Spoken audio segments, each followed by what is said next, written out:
Are listening to Mike Guido and Josh Tariff. Buckle up!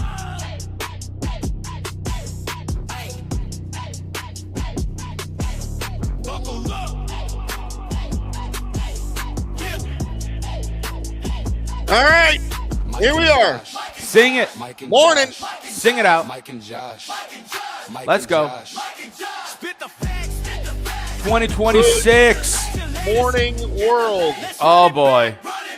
Running the back. Good morning world and all who inhabit it. This is Mike and Josh here exclusively on the Grid Network. I am Mike Guido. That is Josh Tariff. It is great to have you here on another Tuesday.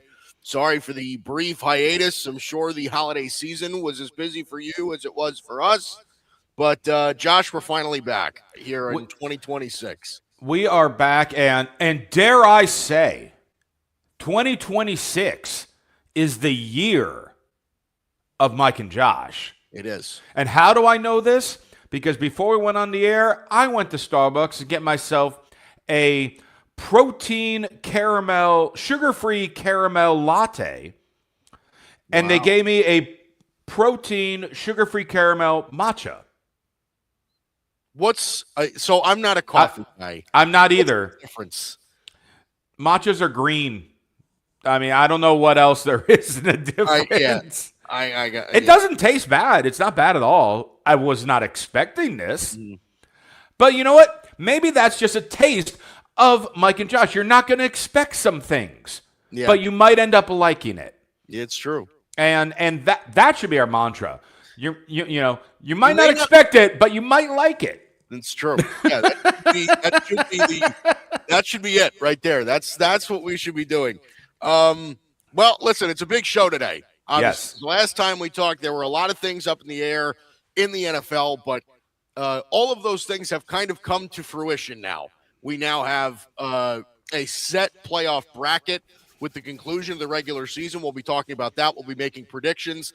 We're going to talk about that coming up in hour number 2. We're going to try and consume a little bit of that hour by making our predictions. Who's going to win the whole thing? Who's going to come away with these matchups coming up this weekend? That's obviously very important. We'll talk about that a little bit later. Also coming up in hour number 2 to end the show today, Josh and I are going to give our New Year's resolutions out to NFL teams. I think that's going to be fun.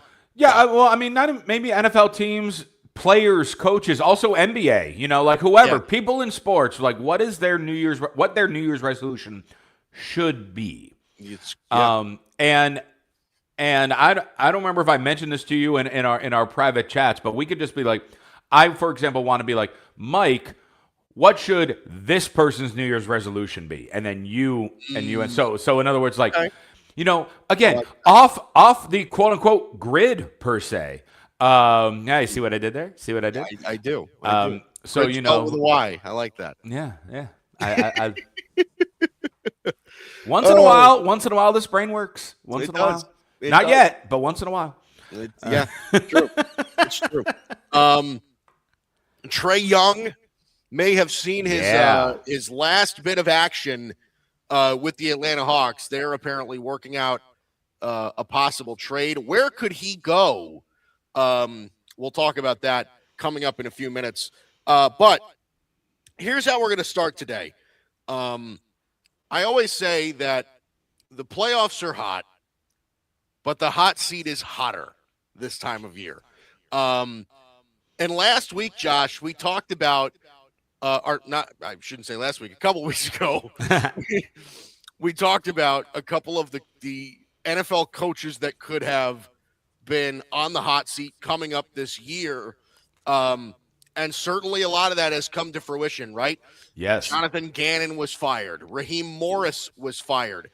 Somebody that we talked about at length, Josh, that we were saying, please don't fire him, was Kevin Stefanski. He was fired at the conclusion of the regular season. Pete Carroll was fired. So there was a lot of action. Obviously, the Giants and Titans have been they'll be searching for a new coach as well, as they fired their coach earlier in the year. But reportedly, Zach Taylor is there to stay. I can't imagine with the Steelers making the playoffs that Mike Tomlin isn't any danger. Aaron Glenn, so far, Josh, has not been fired by the Jets, which is an interesting one, and neither has Mike McDaniel. So it's an interesting landscape right now here for NFL head coaches. I mean, that's an understatement. First off, I want to talk about, to me, what was, like the biggest surprise on that, and that really is Raheem Morris to me, because Raheem Morris won their last 4 games in a row, including the win over the Rams, which they certainly were not supposed to do. Earlier in the season, he got a big win against Buffalo, and he did this with Kirk Cousins, not with the starting quarterback that they were hoping that would be their future, and Michael Penix, while he was out with injury. He helped Kirk Cousins to have, stat-wise, almost an identical stat line for the season to Michael Penix. And the team was, that's how you want to end a season. If you know you're not making the playoffs, hey, we're building something. We're building camaraderie. We got momentum going. We know we're a couple pieces away from maybe doing something. And then, poof! Oh yeah, no, we're gonna start over. Mm-hmm. Right. And it was like that one was just such a head scratcher to me. I don't know what you feel about that. Yeah, I mean, I was surprised to see Raheem Morris go also. Now here's the thing. I never thought that, just for some 2020 vision here, I never thought Raheem Morris was that good of a football coach. Mm-hmm. Like, I thought when they hired him, it was very really? I didn't really see it, right? I think it might have been based on, what they've expected, right? They were 8-9 and for the last 2 years. So certainly with a roster that they had, I mean, if you're asking me, it was too early to let him go. That's me. But here's the reality. He's had 1 winning season in his 6-year head coaching career. So it isn't like Raheem Morris is some stud that they, had to, that they ended up making a decision on. No, I mean, Raheem Morris at the very best is a fringe head coach.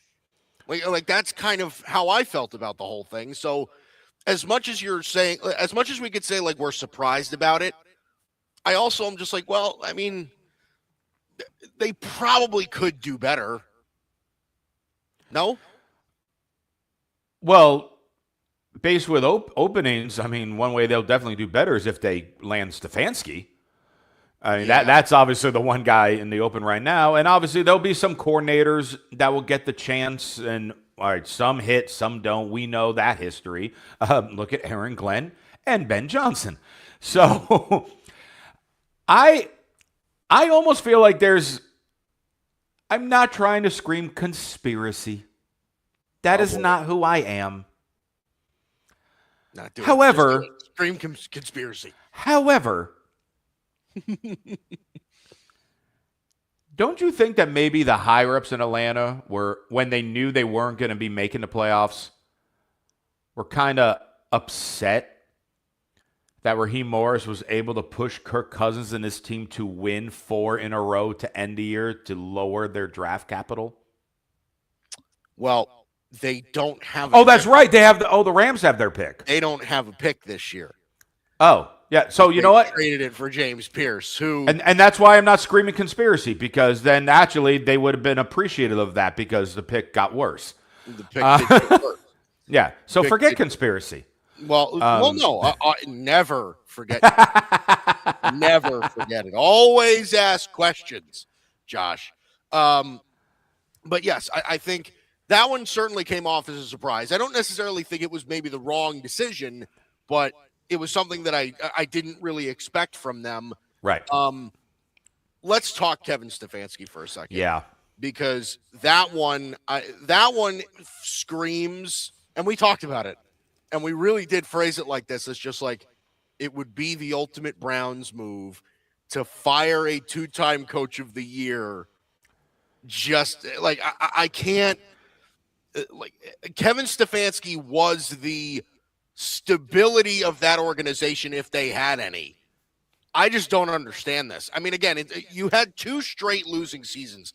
I understand all of that. But for an organization as dysfunctional and as treacherous recently as the Cleveland Browns have been, to put together seasons that are an 11-5 season, an 11-6 season, and keeping them out of the laughability category without really a quarterback. Like, let's throw that out there also. I mean, in Kevin Stefanski's tenure, they haven't really had a quarterback. I mean, even this year, they didn't have a quarterback, regardless of what you felt about Shedeur Sanders. Yeah. I mean, this one, I mean, I shouldn't say I'm surprised that it happened, because there was always the possibility that they could do this. But this one, I just can't wrap my head around. Baker Mayfield, Case Keenum, Nick Mullins, Jacoby Brissett, Deshaun Watson, Joe Flacco, Dorian Thompson-Robinson, P.J. Walker, Jeff Driscoll, Jameis Winston, Bailey Zappi, Dylan Gabriel, Shedeur Sanders. I feel like I might still be missing 1 or 2. Probably, yeah. Those have been all of Stefanski's starting quarterbacks since 2020. So that's just a 5-year span. And I named off, 10 plus? And could he be getting punished for a decision that the front office made with trading for Deshaun Watson? I mean, and that's the annoying thing when it comes with sports. When a bad trade happens, you don't blame the player, and it's depending on what happens. Sure, sometimes you can absolutely blame the GM. I mean, look at Nico Harrison and the Luka Doncic stuff.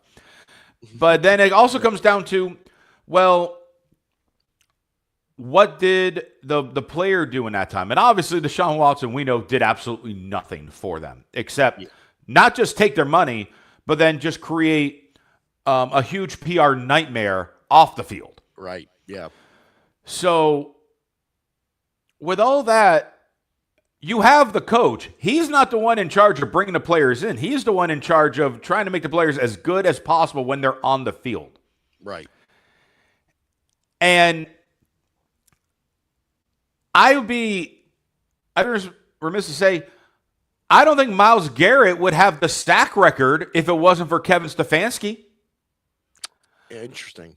I would say that, Shedeur would not have progressed as well as he did in the second half of the season if it wasn't for Stefanski. Right. I don't think Judkins would have had as good of a season if it wasn't for Stefanski. I don't think Baker Mayfield would have got to the level he was in the Browns before they gave him up if it wasn't for Stefanski. So he has shown that he has been able to turn chicken you-know-what into some form of chicken salad and bringing the Browns to the playoffs multiple times. Like you said, 2 11-win seasons for Cleveland is unheard of. And now, whether it's Atlanta, whether it's Arizona, whether it's the Giants, he's going to go somewhere. And he is going to get paid. Yeah. And all of a sudden, when whatever team he goes to gets to the playoffs within the following 2 seasons, the Browns are going to be like, oh, yeah, I guess he was pretty good, wasn't he? Yeah, right. Actually, where I think could be a good spot for him, and I know that this is a team that's had its dysfunction over the last number of years also, but where I think could actually be a very good spot for him? I think I know based on that line, but say it. The Raiders.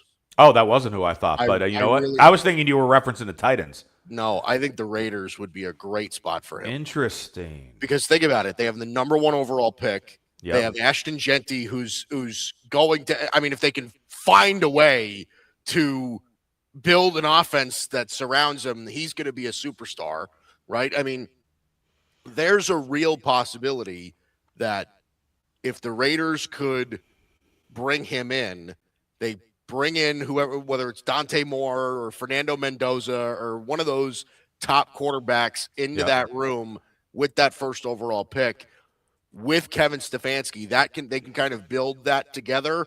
That to me makes a lot of sense.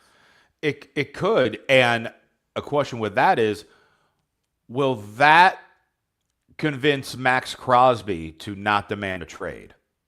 Because obviously Stefanski could try to use Crosby like he used Myles Garrett.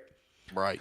So, and then you obviously you got Brock Bowers in the midst of all that too, where Stefanski has shown he has done well with tight ends because Harold Fannin broke out. That was my proud fantasy prediction that came true this year, was to watch out for Harold Fannin. And Njoku has had some very quality years under Stefanski as well. Certainly. So, now you get someone who is leaps and, no disrespect to either of them, but leaps and bounds above both of them and Brock Bowers. Yeah, right. Plus, like you said, Genty, keep Max Crosby, draft that quarterback. That would be a great fit. How he would work in that organization would be interesting. I also kind of like the thought of him in Arizona. Yeah. Because, again, Arizona's going to have a top pick, so they could very well draft a quarterback. You move on from Kyler Murray. You already got Marvin Harrison. So you got your stud receiver. Mm-hmm. And then just like how we're describing with the Raiders, you got a couple pieces plus a top pick. How can you build this organization where they're in a division where they're nowhere close to anyone, just like the Raiders? Right. So, I'd be intrigued for either of those Western teams to see if Stefanski is a guy for them, and then how much you're going to offer him. Right.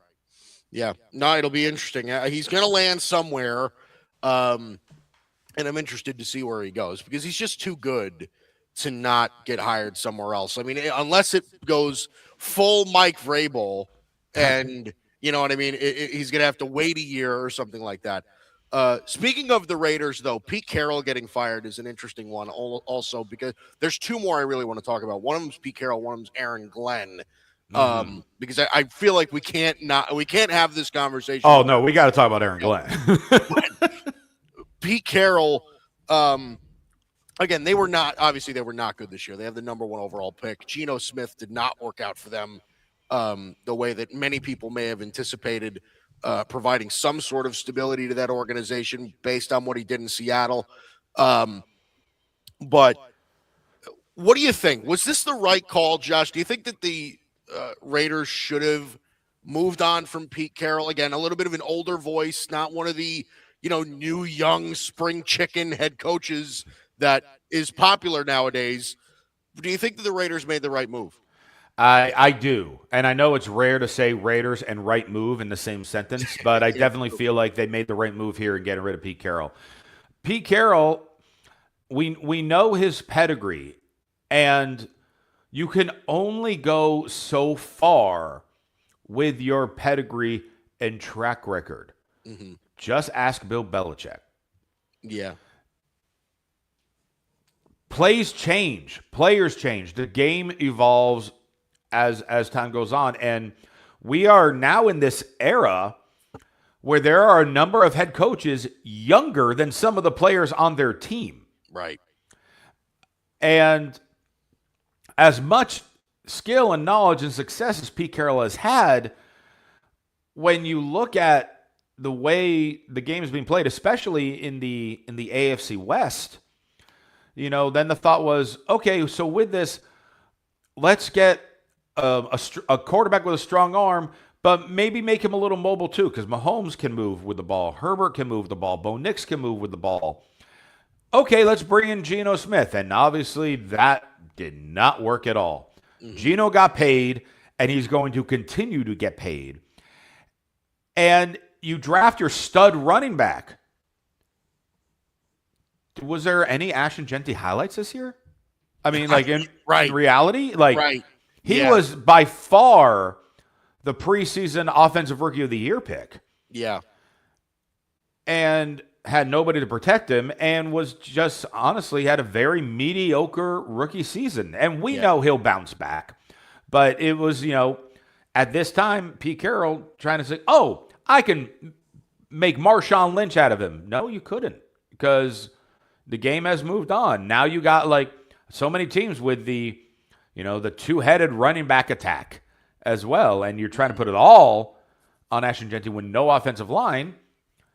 It's not working. Defense wasn't happy. You got Max Crosby. He ain't happy. You had other players not doing well. Jacoby Myers, unhappy. You ship him out. He has made Jacksonville a legit contender. Yeah. He turned into a missing piece for a playoff team. And you had him locked in on your roster.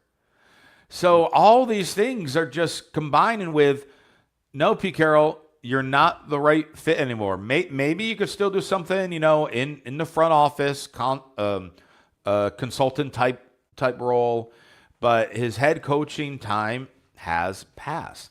Yeah.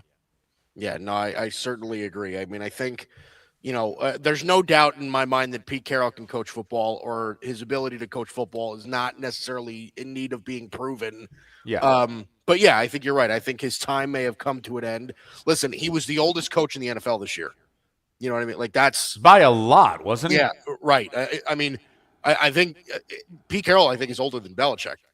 So, I think he was the oldest, and I think it was time to move on. Let's move to he was 70. He's 74. Andy Reid was 67. Yeah, right. So Aaron Glenn. Yeah. I mean, look. What? Here's the deal. Now, again, it could still happen, right? But Aaron Glenn, we saw the Jets this year, and not by choice. How it was right. Against our will, we watched the Jets this year. I mean, Aaron Glenn is a defensive coach. The Jets did not record an interception this year. First team ever since interceptions were recorded. Yeah. I mean, I don't think there's justification to keep him. I just don't. I mean, no, there isn't. They were so ill prepared for virtually every game. Clock management was silly. I mean, it was just not a good year for Aaron Glenn. Jet fans are screaming for Aaron Glenn to go. This one I don't understand. I really don't. And I know we were talking about, the Raiders have the number one pick, but they are more built to do stuff than the Jets are, because the Jets, they have the number 2 pick, and they were in a 4 or 3-way. Oh no, it was a 4-way tie. Raiders 1, Jets 2, Cardinals 3, Titans 4. And you paid for a quarterback who didn't work. You have a running back who wants to get out and was shocked he didn't get traded. You traded your 2 best defensive players for future picks. So, okay, we'll see what happens with that. But you have a defensive coordinator as your coach, where, as we just touched on, had one of the worst defenses in the league and recorded a lack of defense record. That really does. And so you have all these picks where, okay, the reality is if you hit with all these picks, and the Jets have a history of not doing well with first round picks, but if you were to hit with these picks, okay, then maybe we start seeing improvement in 2 to 3 years. Is Aaron Glenn still going to be there in 2 to 3 years? Yeah, right. Especially, I know we just touched on Stefanski. With him being available right now and all these picks, how do you stay with him? And honestly, if you let go of Aaron Glenn, I don't even know if he would get a defensive coordinator position right now, the way the team went. Right, yeah. He is a guy that right now would not get hired. He would probably go back to college and try to work his way back to the NFL. Right. Yet the Jets are just like, oh, no, it's not your fault. It's not your fault that we were just abysmal in every side of the ball. Listen, you heard Woody Johnson, right? When he said, listen, it'd be a lot easier if we had a quarterback that could complete a pass, right? Like, they are so misconstrued. Justin Fields, for a period of the season, was the leading quarterback without an interception. And then obviously he completely fell apart. Why? Because you had no offensive line. Your running back was furious. Your defense couldn't do anything. So he kept losing. Mm-hmm. Oh, you know what? The problem is him. Let's bench him for Tyrod Taylor. That will fix it. Listen, I think, yeah, well, right. But did you hear what Todd McShay said? I did not. After Sunday? So no. Todd McShay said, listen, and it's a very good point, and I think a lot of people were even thinking the same thing. He was saying, listen, if I'm like the agent of Dante Moore or Fernando Mendoza or whoever, like by the time draft time comes, whoever the top quarterbacks are going to be, mm-hmm. I can't justify telling my client that it's worth it going to the Jets right now. Oh, it's absolutely not. You know, it's worth going to the Raiders. It's worth going to the Cardinals. It's even worth, I mean, I don't see the Giants drafting a quarterback at 5, but it's almost worth going there instead of the Jets. Yeah. Well, because it's been so long since they've gotten it right. You know, like that, when Mark Sanchez brought them to back-to-back AFC championship games, those were very defensive-led teams, first off. But it's also been so long since that happened. I mean, I can't imagine that, especially with NIL now. Oh, yeah. Like, would you just say, listen, like, you'd have to, what he said was, like, you'd have to call the Raiders and see, like, listen, are you drafting me with the number 1 overall pick? Because if you're not, I'm going back to school. Because like that's the conversation that I think some guys might actually have. Like, that might be a real conversation that an agent has to have with their quarterback client of just avoiding the New York Jets altogether. And likewise, let's say that the Jets were to call that agent for Mendoza or Moore, whoever, then you go to them and like, well, are you going to trade your pick to Miami or someone else and just get multiple picks? Right. Just so this way I can be a number 2 pick and not go to you, and then you can get more capital because. Yeah, I mean, why? Mark Sanchez is the Joe Montana of the Jets franchise. Like, think about that. Yeah. Joe Namath is their Tom Brady. Mark Sanchez is their Joe Montana.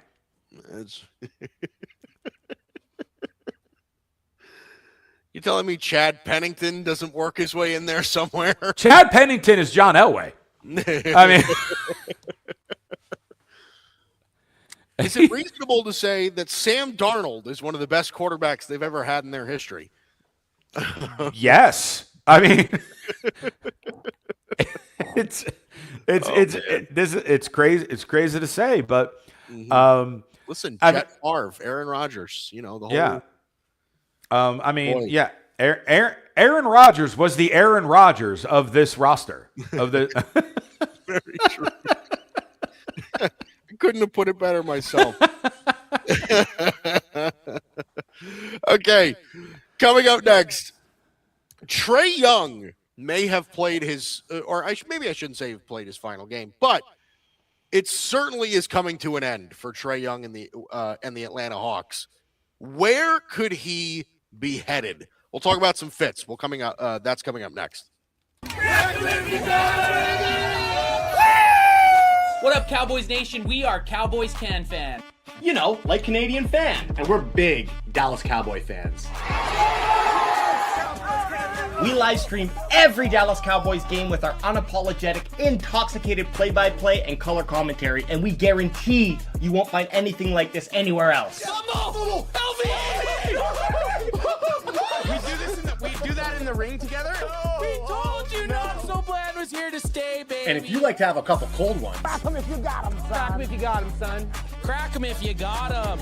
and watch the Dallas Cowboys play football. You need to join us 1 hour before the Cowboys kick off, throw your score prediction in our live chat, and if you're right, guess what? We'll send you a shirt, some Can Fan merch. Click the link, check us out, and subscribe if you like what we do. Oh, and remember, BYOB. Yep. Oh, yeah. Bring your own boosh. What's going on, everybody? My name is Bryson Carver, and I'm the host of the Carving It Up podcast right here on the Grid Network, as well as my own personal YouTube channel, Carving It Up with Bryson Carver. On my show, talk about a number of the biggest topics in the world of sports, as well as culture and entertainment, and I include special segments such as Bryson's Best 10, The Ball View, and one of my favorites, Carving Up the Context. I also like to invite special guests on the show to get different insights and perspectives on topics, and most importantly, I love to hear from you, the audience, in the chat below. So check out Carving It Up 3 days a week, Monday, Wednesday, Friday at 6 p.m. Eastern, 3 p.m. Pacific time on YouTube, Facebook, X, and on Instagram. Check the show out anywhere you get your podcasts as well as on the YouTube channel. Appreciate you guys.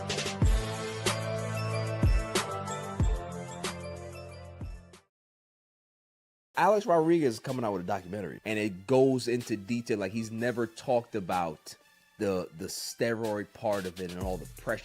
You will do a lot more desperate things to try to stay relevant, and you can see that he was straining to be this person that he wasn't, instead of just being the person that he always should have been. Just, I'm Alex Rodriguez, because of imposter syndrome. He had to be somebody that he wasn't. Goes to the Yankees, gets another big fucking contract. I empathize with that, because when you're this great player and people are looking at you and they're looking through you, it makes you realize that maybe Alex doesn't matter. I have to be A-Rod. Yo, this is Barry Grant Jr. I want to give a big shout out to Mike and Josh, and be on the lookout for more clips from All Even Podcast. This is Patrick L. Brown, lead journalist here at the Grid Network, reminding you to make sure that you check out all of the latest articles over on the Grid's webpage under the blog section.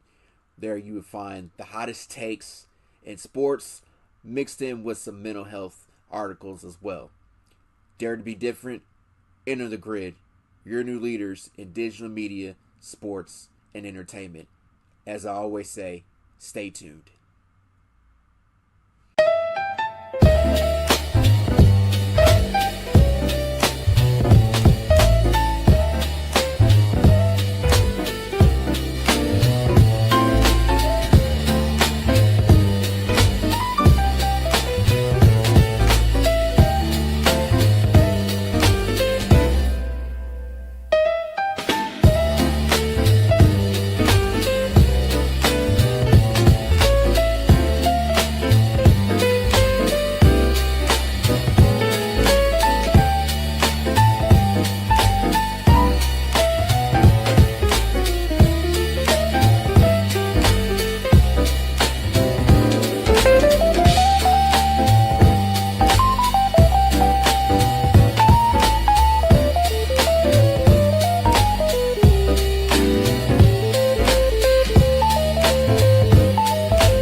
Oh, does that make you feel good coming into that's smooth jazz.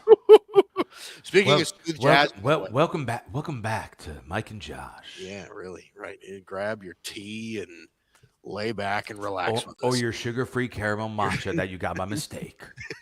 It's probably cold by now. No, Josh? It's got to be kind of cold now. It's warm. Yeah, it's certainly not hot anymore. Okay. Well, listen, it's at that point you can start drinking it. That's what I'm trying to do. Well, listen, it comes out scorching hot, where you can't even put your mouth to it, or else you end up. I'm wondering, but we got too much to talk about, Mike. That's the problem. I know. There's too much to talk about. We do. Now we gotta figure out trades again. I know. It's crazy. Trae Young, it looks like his time with the Atlanta Hawks is over.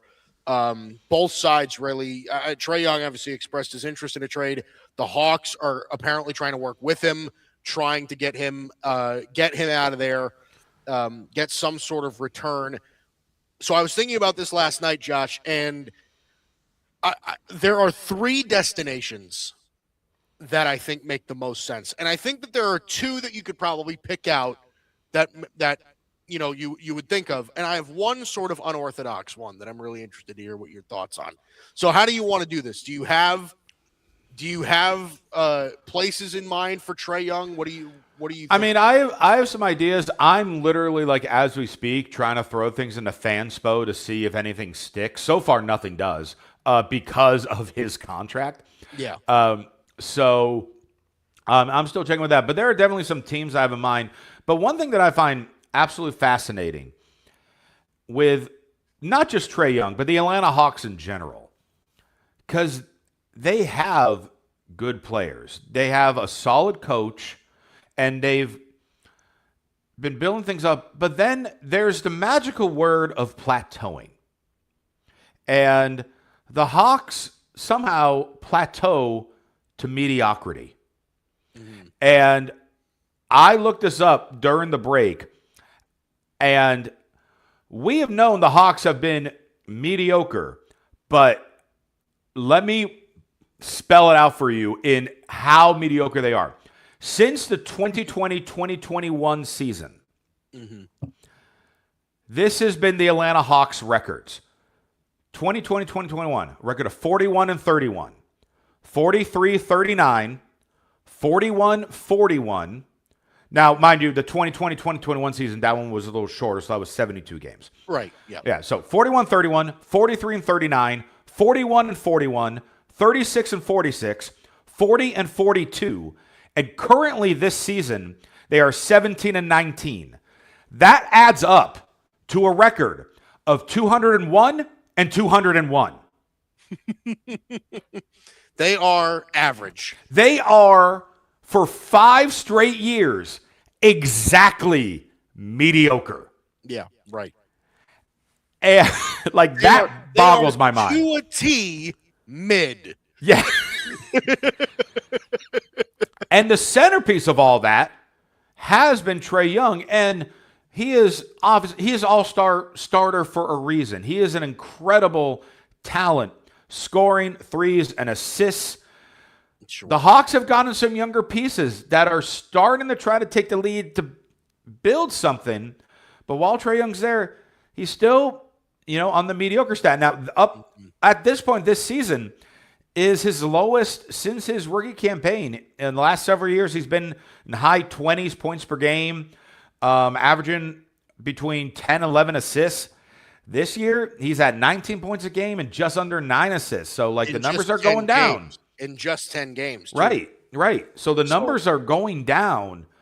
And I applaud both Trae and the Hawks. I think realistically, it's time to move on. I agree.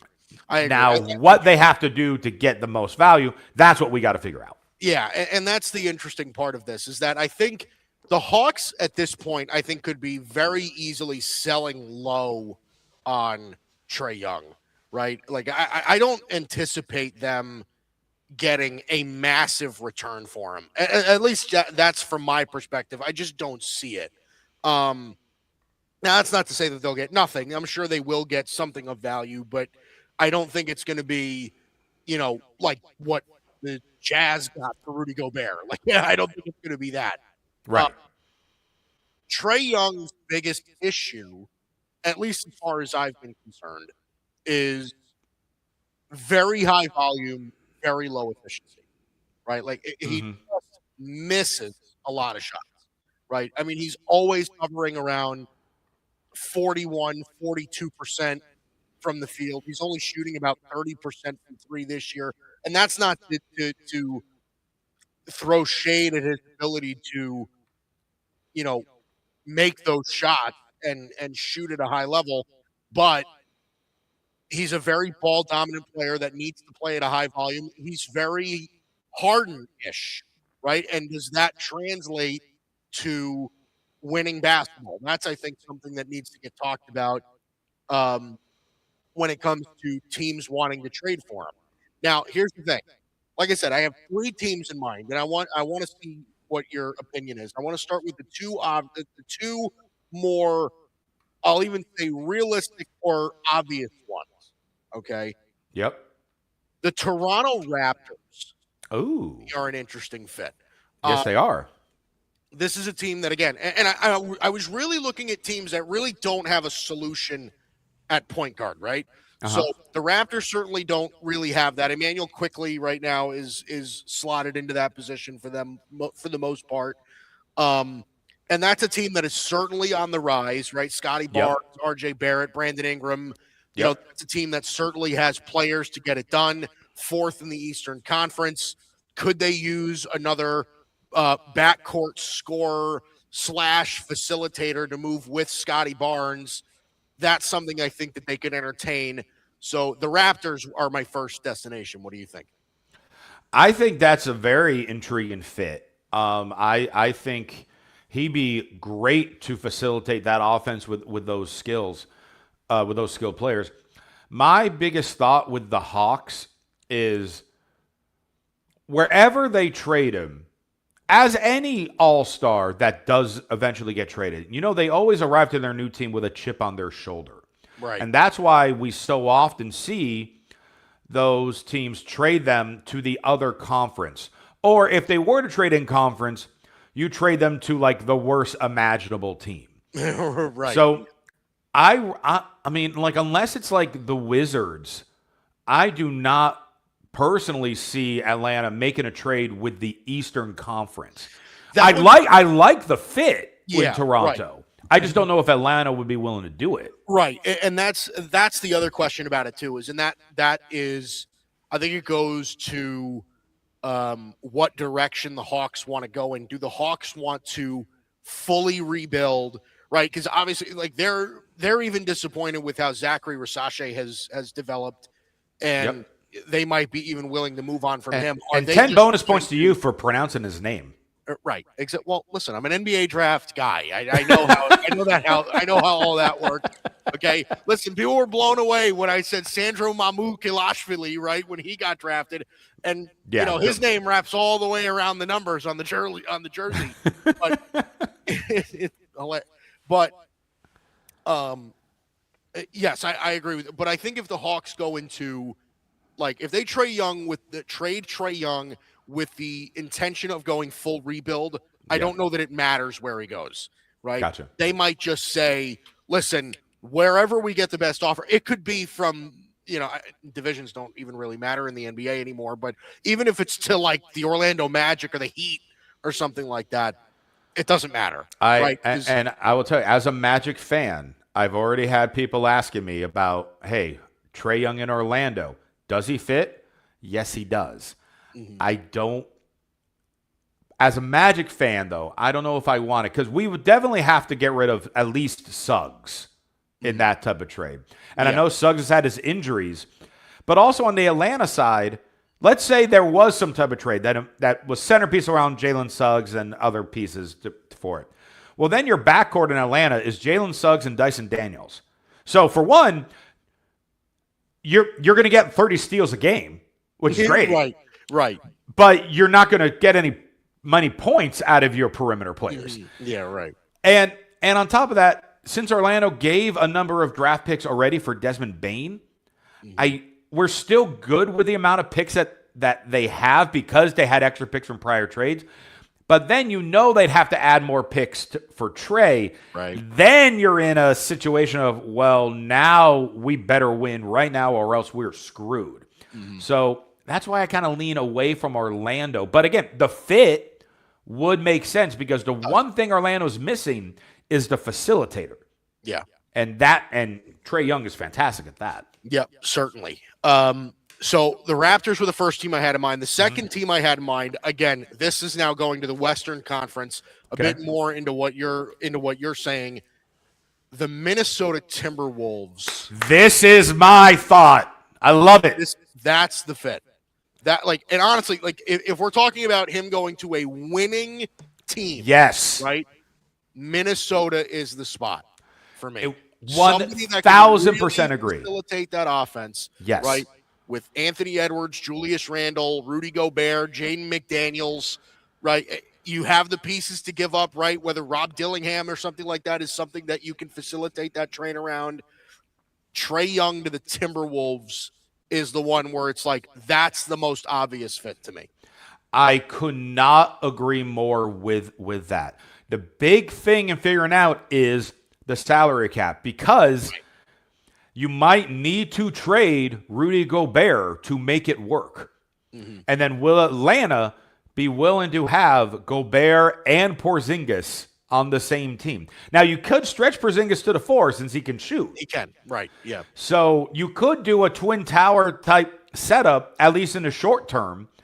But yeah, if you could find a way to pull us off, Atlanta would get Mike Conley in that deal, help the old vet teach some of the young guys for at least the rest of the season. If you can get Dillingham and maybe, some picks in there as well, Minnesota becomes one of the favorites in the West easily. When you add Trae Young and his three-point ability and assists to Ant and Naz Reid and Dillingham and Julius Randle, that would be, to me, that was the calculation that I got here was to the Timberwolves. Now again, mine, I was just trying to do a quick one, so I didn't have any picks involved. So this one involved Trae Young for Mike Conley, Rudy Gobert, and Jalen Clark, and it worked, numbers wise. Yeah. So, yeah, man, Trae Young in Minnesota would be so good. I'm envisioning that one. That one, I think, is the best possible fit for Trae. I agree. I think that one to me is the obvious fit of if salary didn't matter, that would be the spot for him to go. Now you're right. The salary certainly makes it tougher. Do the Hawks throw in just to make it a little bit easier to swallow for the Timberwolves, right? Yep. Because again, they would essentially be surrendering up all their size for it. Do they get Onyeka Okongwu or something like that in that trade also, just to give themselves a bigger body to grab boards and actually give Okongwu an opportunity to play? You know what I mean? Play 12 minutes a game like he usually does. But I don't know. Interesting to see if that goes anywhere. Here's my third destination. Okay, let's see if it's the other one that I was kind of thinking too. We're back to the East. Oh, okay. We're back to the East. Interesting. And this is a team that has so many pieces that they can work with. We know he's hated in New York, but is he hated in Brooklyn? Ooh. Could the Brooklyn Nets be a destination for Trae Young? I kind of because that is in kind of the same boat as what was mentioned earlier with the Wizards. Right. Exactly.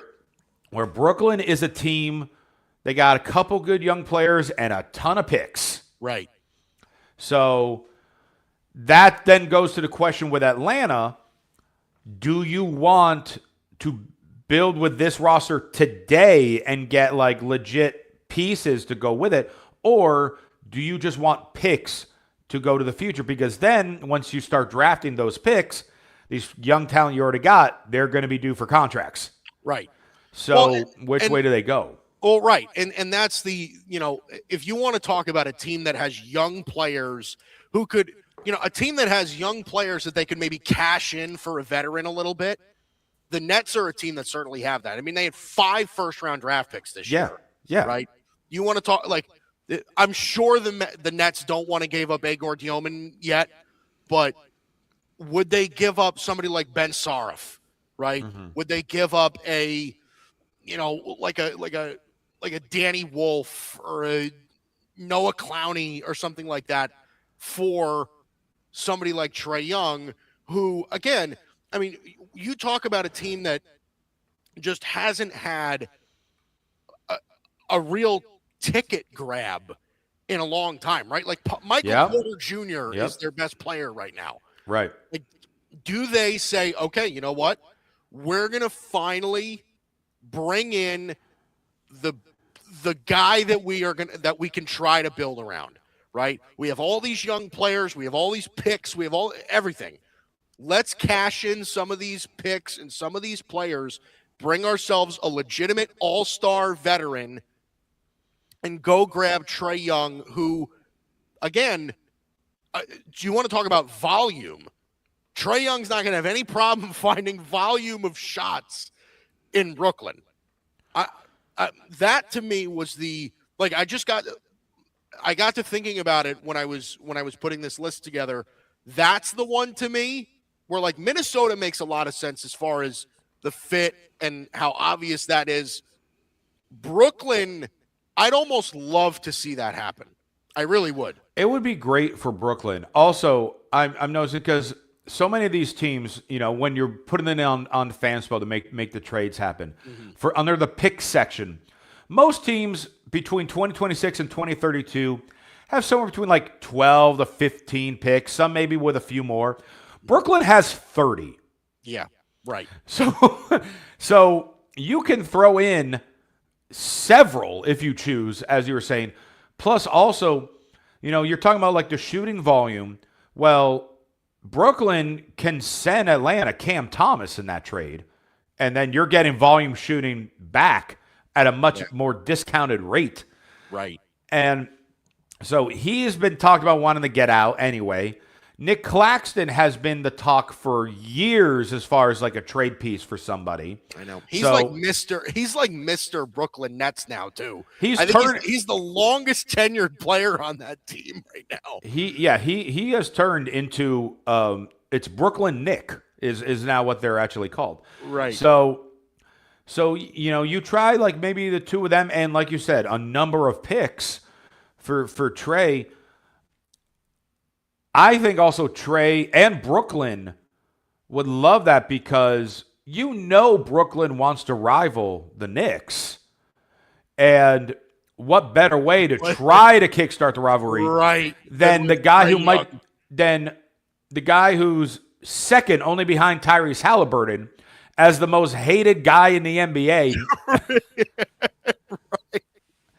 So, I mean, I like the Brooklyn idea. I mean, I really like all three of your suggestions. If I personally were to rank them, again, we are both in agreement, Minnesota's the best fit. Yeah, right. But then I really like your idea with Brooklyn right behind that.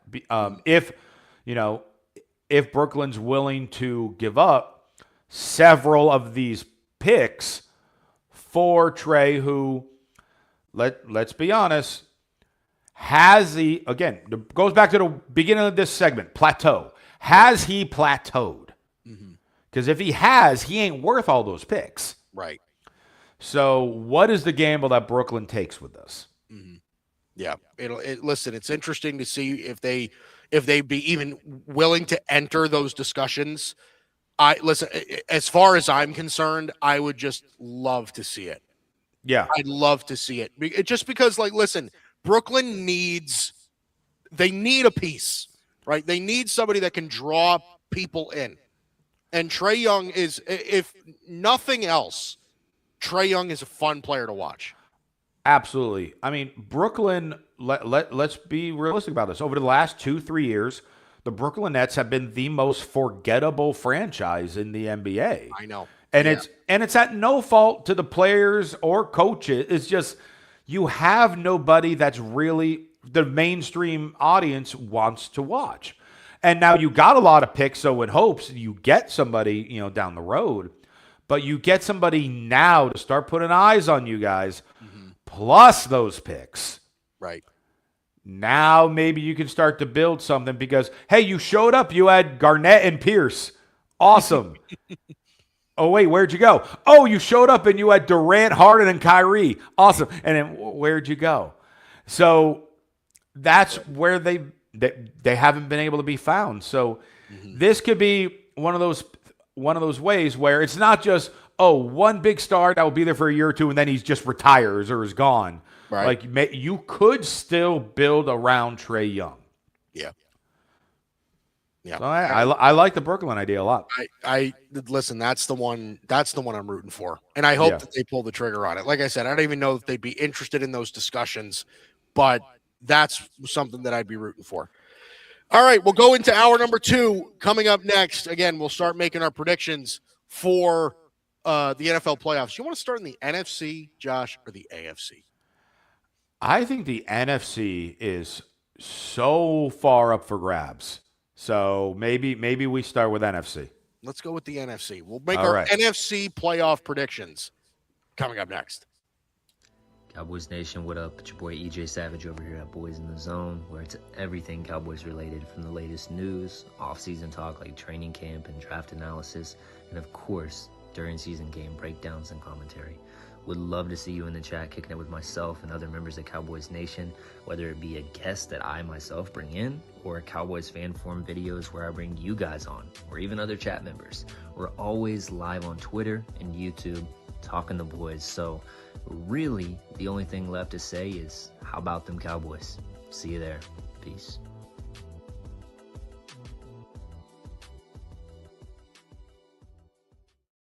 Hey, what's going on? My name is Tim Barnett, and welcome into the Boston Sports Summit. If you're a fan of any of these 4 teams right here, or you're like me and you love all 4 of them and you follow them religiously, you're a big fan, this is the show for you. The big thing with this is real commentary and authenticity. I'm going to tell you like it is. If we're great, then we're great. But if we suck, I'm going to tell you that we suck and we need to improve. I'm also not afraid to call out our ownership or front office for making bad decisions, just like I'm not afraid to call out our coaches or our players for screwing some things up or doing great. All right? Because that's what this show is all about. It's about authenticity. So listen, if you're a fan of any of these teams or you're a fan of all 4 of them, check me out, the Boston Sports Summit, every Wednesday, live at 7 p.m., and it's electric, all right? We're going to go into some great detail about the Sox, Patriots, Celtics, and even the Bruins, and hey, you might even get a guest appearance from my little puppy here. So, it's a great show. Don't forget to tune in every Wednesday, 7 p.m. You can also follow me on all socials, on Instagram, X, and YouTube, Boston Sports Summit. So check us out. It's a great show. It's a great time. Hope to see you there. God bless. What's going on, y'all? It's Arthur Hurst from the Grid Network, letting y'all know to check out the Saturday morning tailgate starting at 10 Eastern every Saturday. Check us out on YouTube, X, Instagram, wherever you get your podcasts. Tune in for some humor, some great analytics between me, my boy Bryson, and Tim. Again, Saturday morning tailgate every Saturday at 10 Eastern on the Grid Network. See y'all there.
Welcome back to Mike and Josh. Welcome. Hey, I just received the text from the Brooklyn Nets, and they just wanted to express their thanks for a show that covers all sports nationally for mentioning them. So you're welcome. You are welcome. Yeah. So hey, that's what we do here. We want to make sure that everyone gets talked about. That's true. That's true. That's true.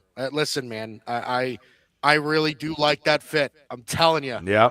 Brooklyn would make that would make my day. It really would.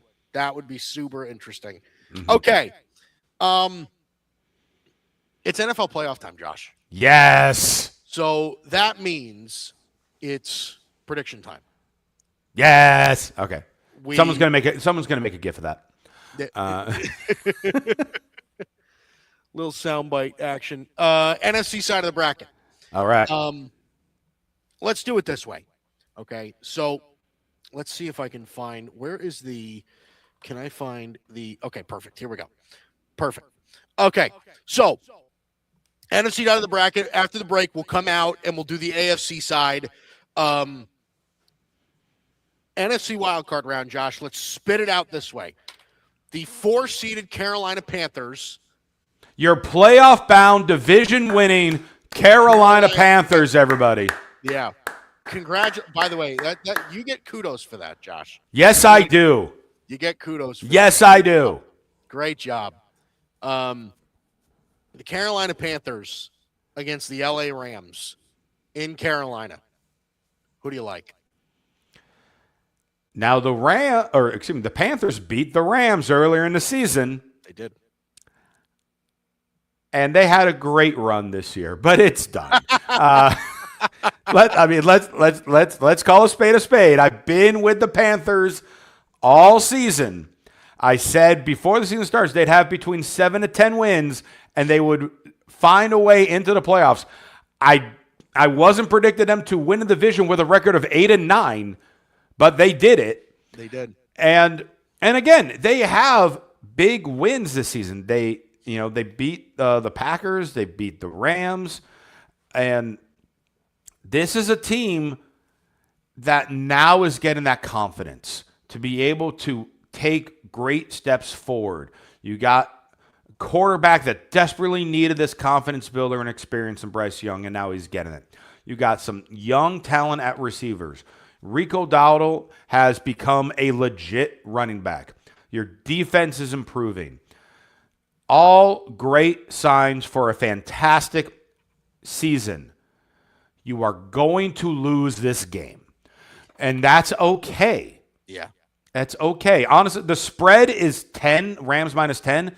I think that's the perfect number because I do think the Panthers are going for about 2.5 to 3 quarters, keep this close. Yeah. And then the Rams will eventually pull away. Puka or Devontae will have some massive play. And I like it being something along the lines of Rams 30, Panthers 20.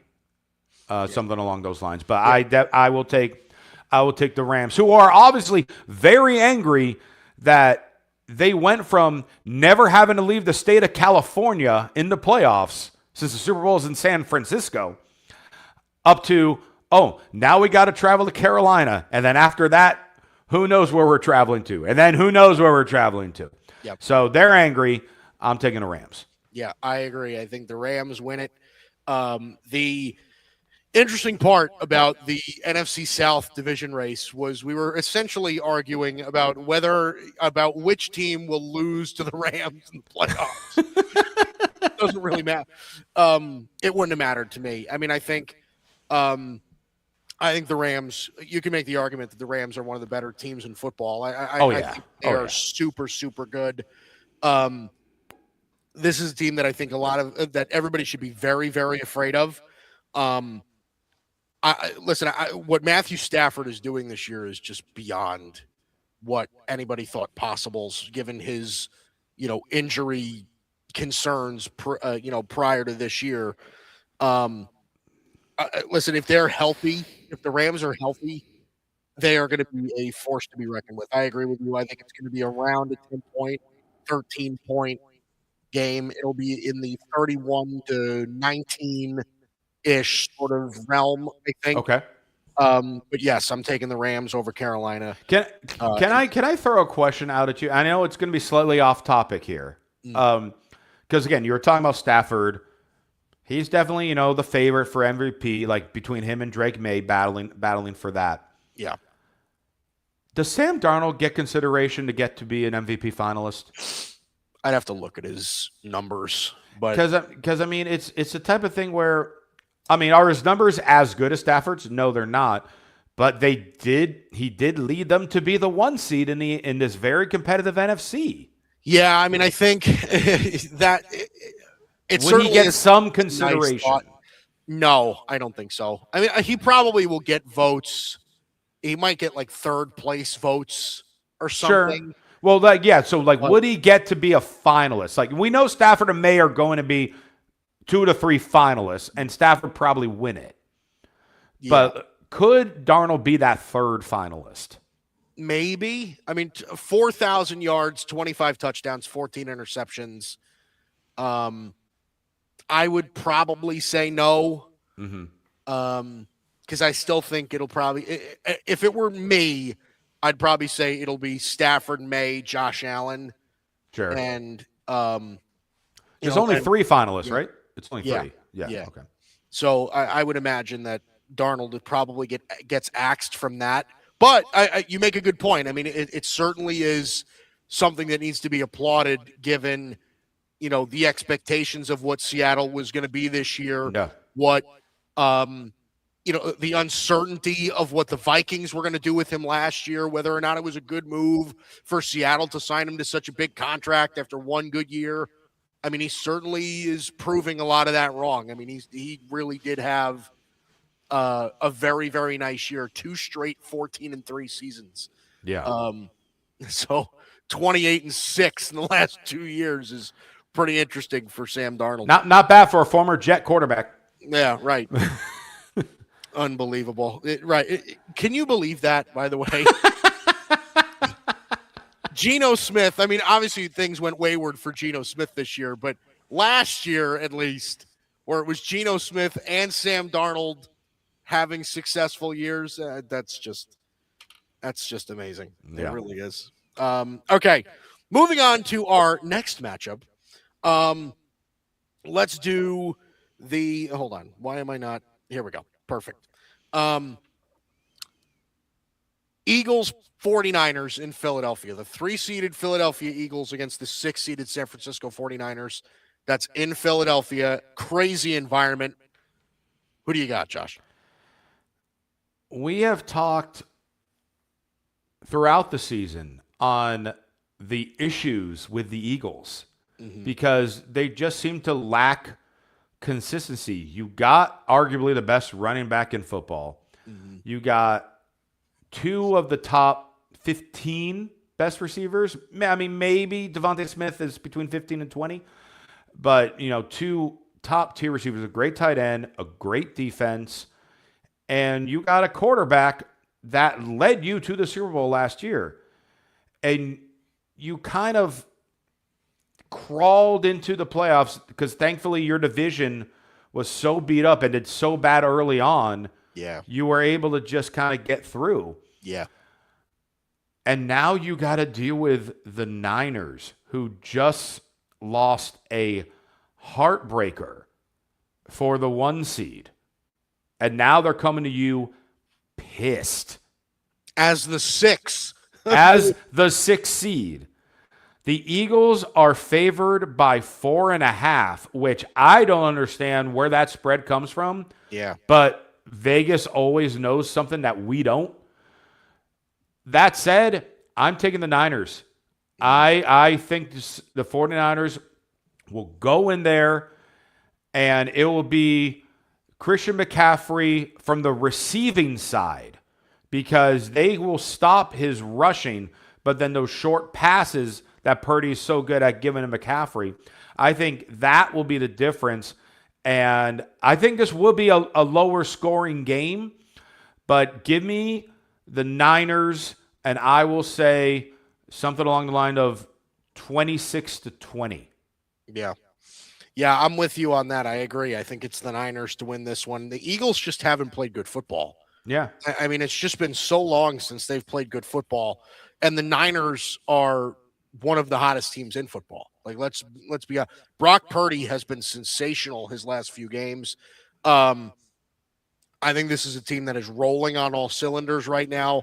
Their offense is really, really clicking. I agree. I think it's the Niners. I would give it I don't know. I can't even believe that the Niners are underdogs in this one.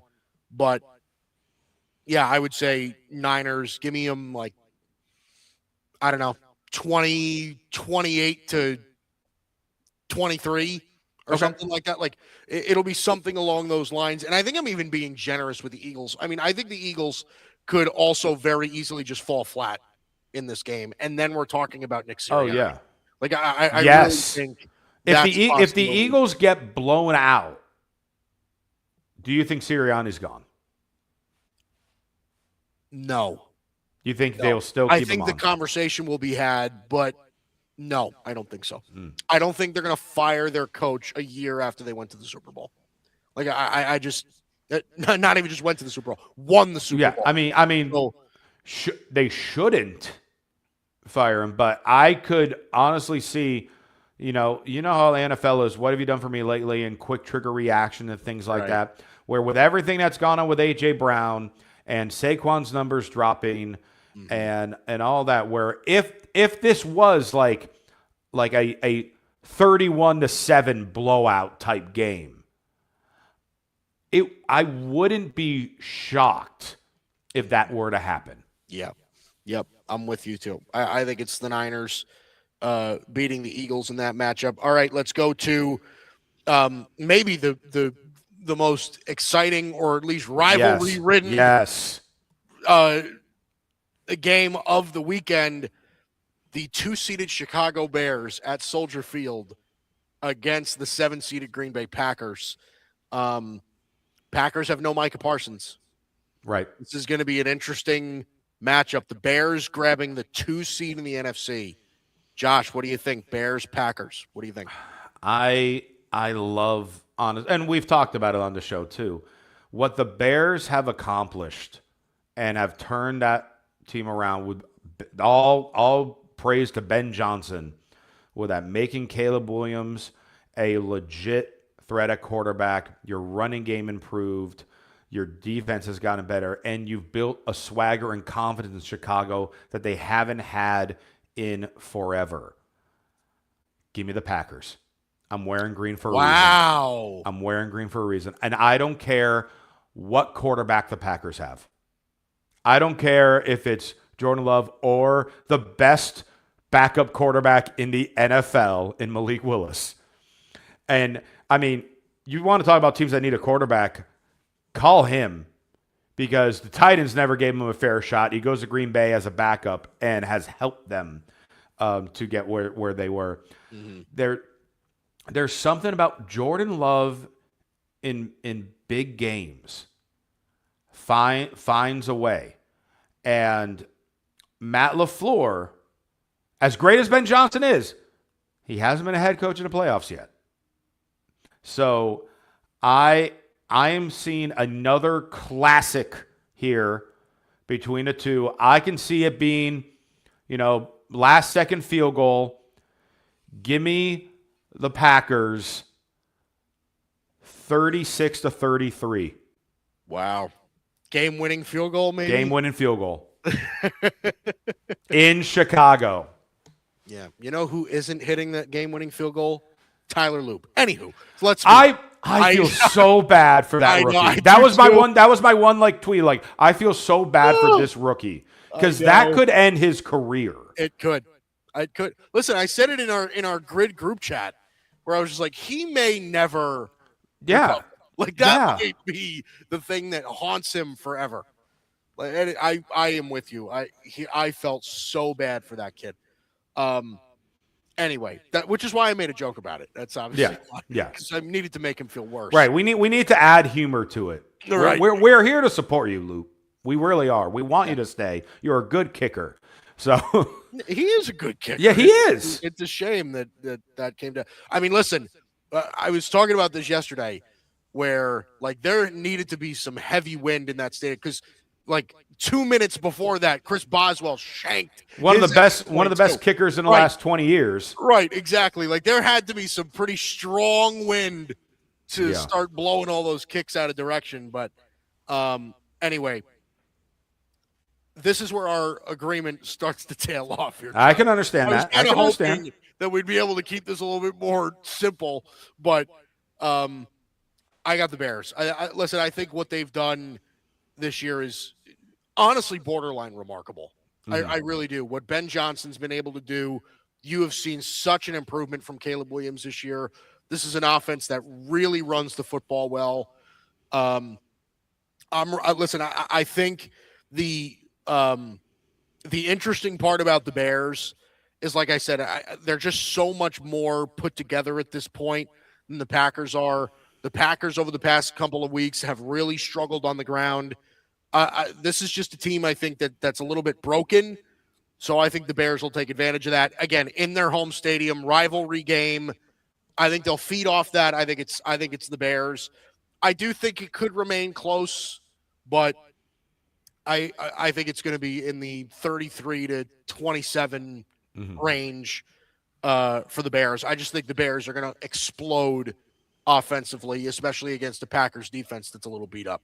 So that's where I've got it. All right, it's okay. It's okay to be wrong once in a while. It's fine. You've got all upsets, by the way. You've got all. No. I had the Rams. I do not have. Well, I mean, based on seeding, I'm talking about. Oh, all the road teams in the NFC are taking. You're right. I do. I have all three road teams winning. I did not even realize that. You're right. I do. All right, so let's keep going then. Now for me, I have Rams Bears. Okay, so we're going to keep going into the next round of the. I'm going. Okay. I'm going. All right, fine. Let's go then. Let's do it. So you have Rams Bears, and that would mean I have Rams Packers. Right. So okay. Right. Well, does it reseed? No, it does reseed. Okay. So then I would have Rams Niners. You'd have Rams Niners and Seahawks Packers. Okay. So I've got Rams Bears and Niners Seahawks. Okay. I think the Rams win it again. I think Rams Bears. I think the Rams win that again. Cold weather. Again, I just think what Stafford's doing is just on another planet.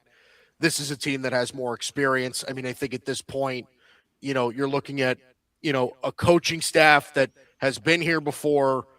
I think a lot of that will have to play. So I think Rams take down the Bears, and the Niners and Seahawks for me. I think the Seahawks get a win. I do. I just think that's a team that is playing so well defensively. That could be the stopping point, I think, for the Niners. If the key to that game for Seattle for me is Kenneth Walker and Zach Charbonnet. I think if they can control the game, control the pace of the game on the ground, then the Seahawks have a good shot at winning that game. So I have Rams and Seahawks in the NFC Championship game. Okay, so then I have Rams at home then hosting the 49ers based on the seedings. Correct. So then somehow the Rams would still end up getting a home playoff game out of all that. Right. And I am with you. I will still take the Rams to advance. Again, I just think they got so many weapons, and in this scenario, getting now a home field game when they weren't necessarily expecting it, that's only going to build more momentum. So I will take the Rams over the 49ers in the divisional round. And then Packers in Seattle. As great, and as me asking you about Sam Darnold getting MVP praise. Oh, no. He has fallen in the big games. Give me the Packers upsetting the Seahawks in the divisional round in Seattle. Seattle's played worse at home than on the road as well. That's true. This is a young team like Seattle with a bye week, it hurts the younger teams more than the experienced teams because now they're coming in overconfident and they haven't continued the reps. Give me the Packers in the NFC title game against the Rams. I love that. That's so fun. That is so funny. With Malik Willis at quarterback? Either or. Doesn't matter. Doesn't matter. I don't care which one. I'll tell you what, if it is Malik Willis, man is getting paid by somebody. He's going to get paid. If that's the case, he's going to get paid. All right, NFC Championship game. I've got Rams versus Seahawks. You've got Rams versus Packers. Listen, I said it from the beginning. Or I shouldn't say from the beginning, like not the beginning of the year, but at least since the beginning of our show. I think the Rams are so good. I really do. Give me the Rams to beat the Seahawks in Seattle to go to the Super Bowl. Stafford maybe with his last great year. Mm-hmm. I think maybe even after this they start planning for the future, but the Rams beat the Seahawks. Their offense obviously being so good. That will be the game of the year in my mind. Rams Seahawks in Seattle. That will be an incredible divisional rivalry for the NFC title. Absolutely, that'd be fantastic. But I got the Packers going to LA. So LA gets 2 home games out of nowhere. And the Packers are going to Los Angeles, and they're going to lose. The Rams will then beat the Packers. That one run will end. The Rams, like you said, the Rams are just too good. They're too loaded. They got too many weapons. Rams representing the NFC in the Super Bowl. I'm in agreement with you there. But if the Packers pull that off, that would be incredible. But yes, I am with you with the Rams representing the NFC in the Super Bowl this year. There we go. Listen, all right, so there we go. We have different paths to get there, but we both are in agreement that the Rams are the team to look out for in the NFC. They will be representing the NFC in the Super Bowl. Yes. Sorry, Seattle fans. We're sorry. Yeah, they don't like either of our choices with it. I mean, you got them a little further than me, but right. they're not going to like it. No, right. You have them losing to a backup quarterback. Like, let's be right. They might hate you a little bit more than me, but. The one thing Sam Darnold has yet to truly do, aside from that, that game against the Rams that went to overtime. Yeah. Aside from that, we have not seen Sam Darnold have top quarterback production in the big games. So until I see that, I can't go with him. Yeah. As good as he did this year. Yeah, I understand. I completely get it. I completely get it. So, okay, when we come back, we both have the Rams in the Super Bowl, but who's going to be playing them on the AFC side? Oh, they have to play somebody in the Super Bowl. Yeah, it's true. It's true. They do. That's generally how it goes. Maybe after this year they'll change it. Oh, maybe. But we'll tackle the AFC side of the bracket next. What up, Cowboys Nation? We are Cowboys Can Fan. You know, like Canadian fan. And we're big Dallas Cowboy fans. We live stream every Dallas Cowboys game with our unapologetic, intoxicated play-by-play and color commentary, and we guarantee you won't find anything like this anywhere else. We do that in the ring together? We told you not so bland was here to stay, baby. And if you like to have a couple cold ones, Crack 'em if you got 'em, son. Crack 'em if you got 'em, son. Crack 'em if you got 'em. And watch the Dallas Cowboys play football. you need to join us 1 hour before the Cowboys kick off. Throw your score prediction in our live chat, and if you're right, guess what? We'll send you a shirt, some Can Fan merch. Click the link, check us out, and subscribe if you like what we do. Oh, and remember, BYOB. Yep. Oh, yeah. Bring your own boosh. What's going on, everybody? My name is Bryson Carver, and I'm the host of the Carving It Up podcast right here on the Grid Network, as well as my own personal YouTube channel, Carving It Up with Bryson Carver. On my show, talk about a number of the biggest topics in the world of sports, as well as culture and entertainment, and I include special segments such as Bryson's Best 10, The Bald View, and one of my favorites, Carving Up the Context. I also like to invite special guests on the show to get different insights and perspectives on topics, and most importantly, I love to hear from you, the audience, in the chat below. So check out Carving It Up 3 days a week, Monday, Wednesday, Friday at 6 p.m. Eastern, 3 p.m. Pacific time on YouTube, Facebook, X, and on Instagram. Check the show out anywhere you get your podcasts as well as on the YouTube channel. Appreciate you guys.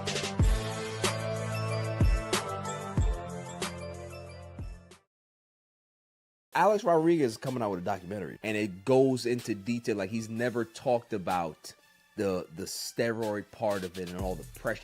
You will do a lot more desperate things to try to stay relevant, and you can see that he was straining to be this person that he wasn't, instead of just being the person that he always should have been. Just, I'm Alex Rodriguez, because of imposter syndrome. He had to be somebody that he wasn't. Goes to the Yankees, gets another big fucking contract. I empathize with that, because when you're this great player and people are looking at you and they're looking through you, it makes you realize that maybe Alex doesn't matter. I have to be A-Rod. Yo, this is Barry Grant Jr. I want to give a big shout out to Mike and Josh, and be on the lookout for more clips from All Even Podcast. This is Patrick L. Brown, lead journalist here at the Grid Network, reminding you to make sure that you check out all of the latest articles over on the Grid's webpage under the blog section. There you will find the hottest takes in sports, mixed in with some mental health articles as well. Dare to be different? Enter the Grid, your new leaders in digital media, sports, and entertainment. As I always say, stay tuned. Well, thank you, Patrick. Here we are for the AFC side of the playoff bracket here on Mike and Josh. That's Josh Tariff. I'm Mike Guido. It's great to have you here. So, Josh, we both had the Rams coming out of the NFC. Now let's tackle the AFC side of this bracket, and I think it's super interesting because there are some new teams here that, with young quarterbacks, it's not a lot of experience here, right? The Chiefs are nowhere to be found in this playoff bracket. The Ravens are nowhere to be found in this playoff bracket. So let's tackle it. First matchup, again, we'll do it in the same order we did. The 4-seed Pittsburgh Steelers in Pittsburgh against the 5-seeded Houston Texans. What do you think, Josh? I really, I applaud Pittsburgh for finding a way to hold on. Obviously it took a missed field goal for them to get this spot. Aaron Rodgers was doing Aaron Rodgers things to help the team. They got the running game going between Jalen Warren and Kenneth Gainwell. Even these last couple games without DK Metcalf, and DK Metcalf will be back for this game.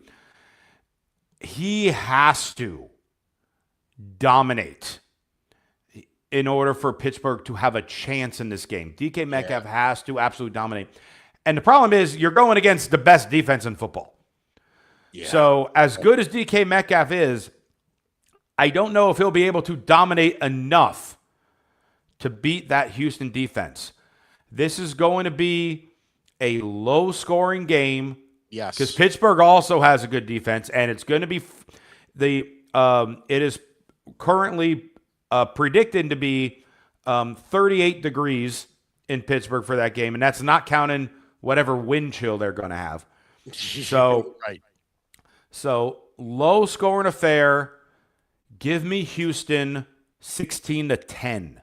Yeah, I think it's going to be around that too. The Texans right now are opening as 3.5-point favorites in this game on the road, and I do think that that's about a pretty good number. I'd almost give this even money, to be honest with you.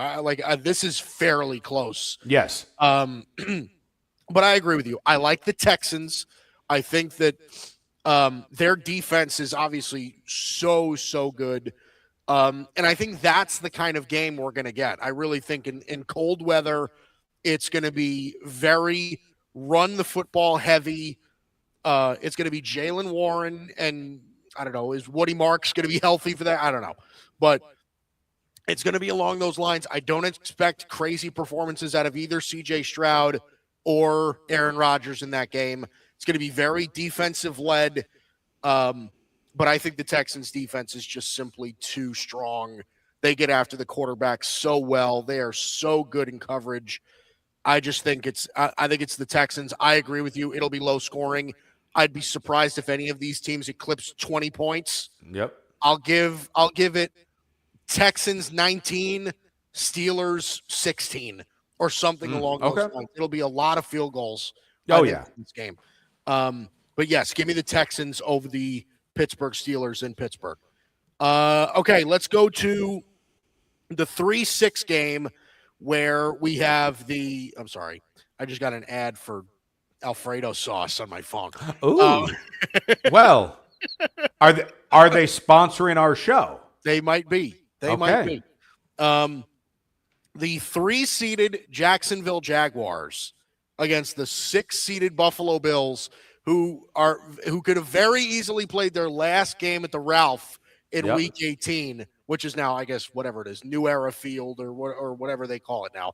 No, I'm sorry, Highmark Stadium. That's what it is. But the Jags and Buffalo in Jacksonville. What do you think, Josh? So the over-under in total points in this game is 52.5. They're going to shatter that. Yeah. This is going to be, this is going to be the complete opposite of the Texans-Steelers game. I agree. This is going to be a lack of defense, and both teams are going to run it up.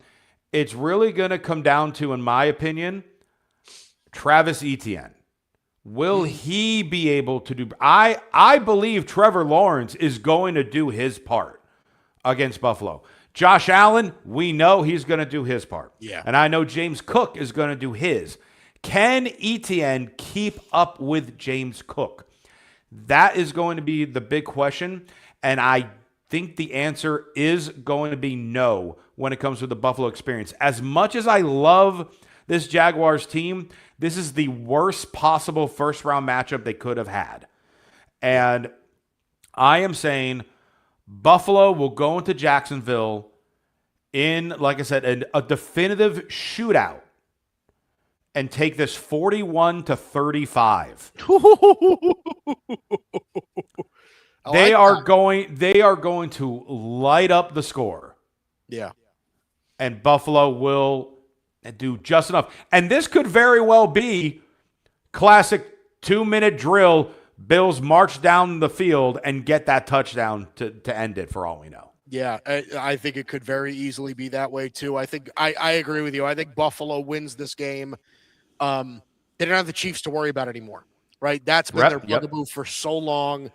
I don't think the Jaguars are going to be the team to stop them. I think what the Jags have done this year is impressive. I do. I think they finally found something that works. They certainly have an abundance of weapons for Trevor Lawrence now as far as their receivers are concerned. I mean, you're talking about Jacoby Myers, Brian Thomas, Parker Washington, right? Like there's a lot of weapons that he can at his disposal. But I think it's just too much. I think the Bills are I think they're going to roll here. I think Josh Allen is going to be Superman for at least 1 week. Mm-hmm. And that's just going to be the end of it. I think we're just going to see the better quarterback prevail in this game in warm weather, might I add also. So the elements are not really going to be a factor. But yeah, I agree. I think it'll be a little bit high scoring.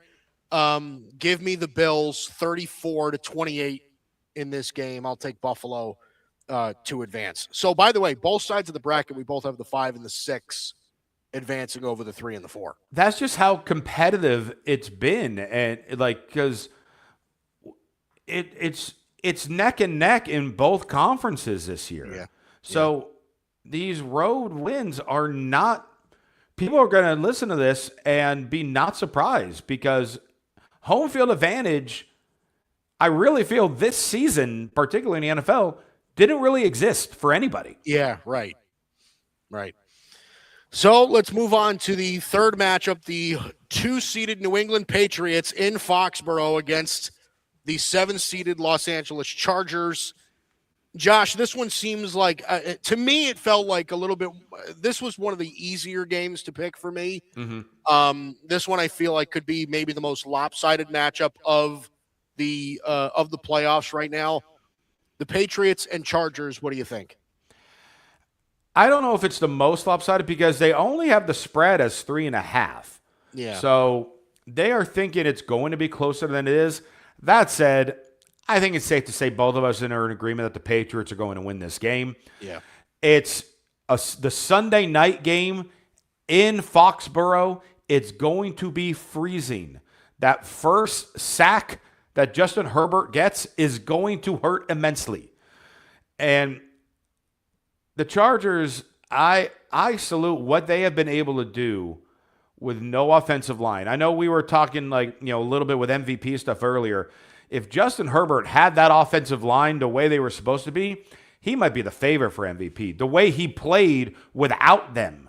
Yeah. Just imagine how he would have played with them. But New England's defense is legit. They are going to come after Herbert. Herbert will throw 1 or 2 interceptions in this game because of all that pressure. I think Patriots win this handily. I will go something along the lines of 34-24. Yeah. Yeah, I agree with you. I think it's going to be something along those lines as well. I think it's the Patriots game to lose. The Chargers were one of those teams that were quietly good this year. Yes. I'll say that. They were quietly good. We didn't talk about them a whole lot, but they were just consistently pretty decent. But the Patriots are very, very good. This is a team that is just rolling on all cylinders.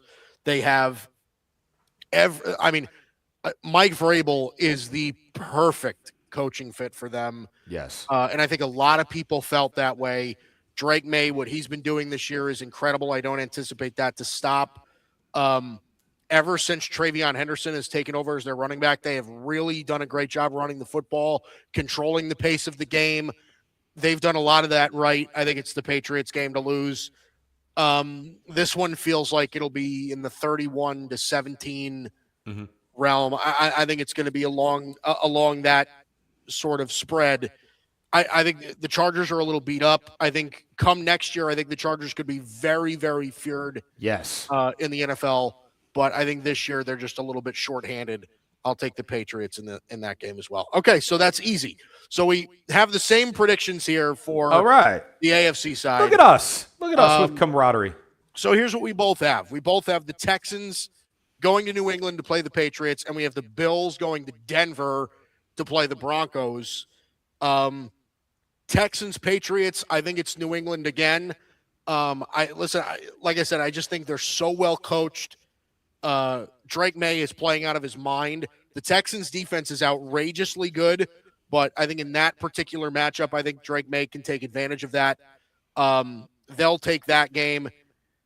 And unfortunately for Buffalo, I really think Denver is they are very, very good. Another team that is super well coached, extremely well-rounded. This is going to be a total change of pace from what the Bills will see in Jacksonville, because you want to talk about teams that have great defenses. Yep. Texans might have the best defense in football, but the Denver Broncos are right up there with them. They are so good defensively. Nick Bonito is obviously a stud on their defensive line. They may have the best secondary player in the NFL, and Pat Surtain. That's going to be a big issue for a team that really struggles at the wide receiver position. I think the Bills have to control the game on the ground if they want to do that, and I think Denver's going to make that tough on them. So I think it's Denver and New England in the AFC Championship game. So let me start with the Bills-Broncos one for this matchup, because I agree with you on the secondary of Denver.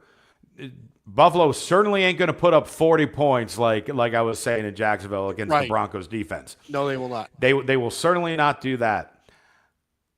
But whether the Bills put up 40 points or 20 points, they find ways to win. Interesting. They can play in this cold environment.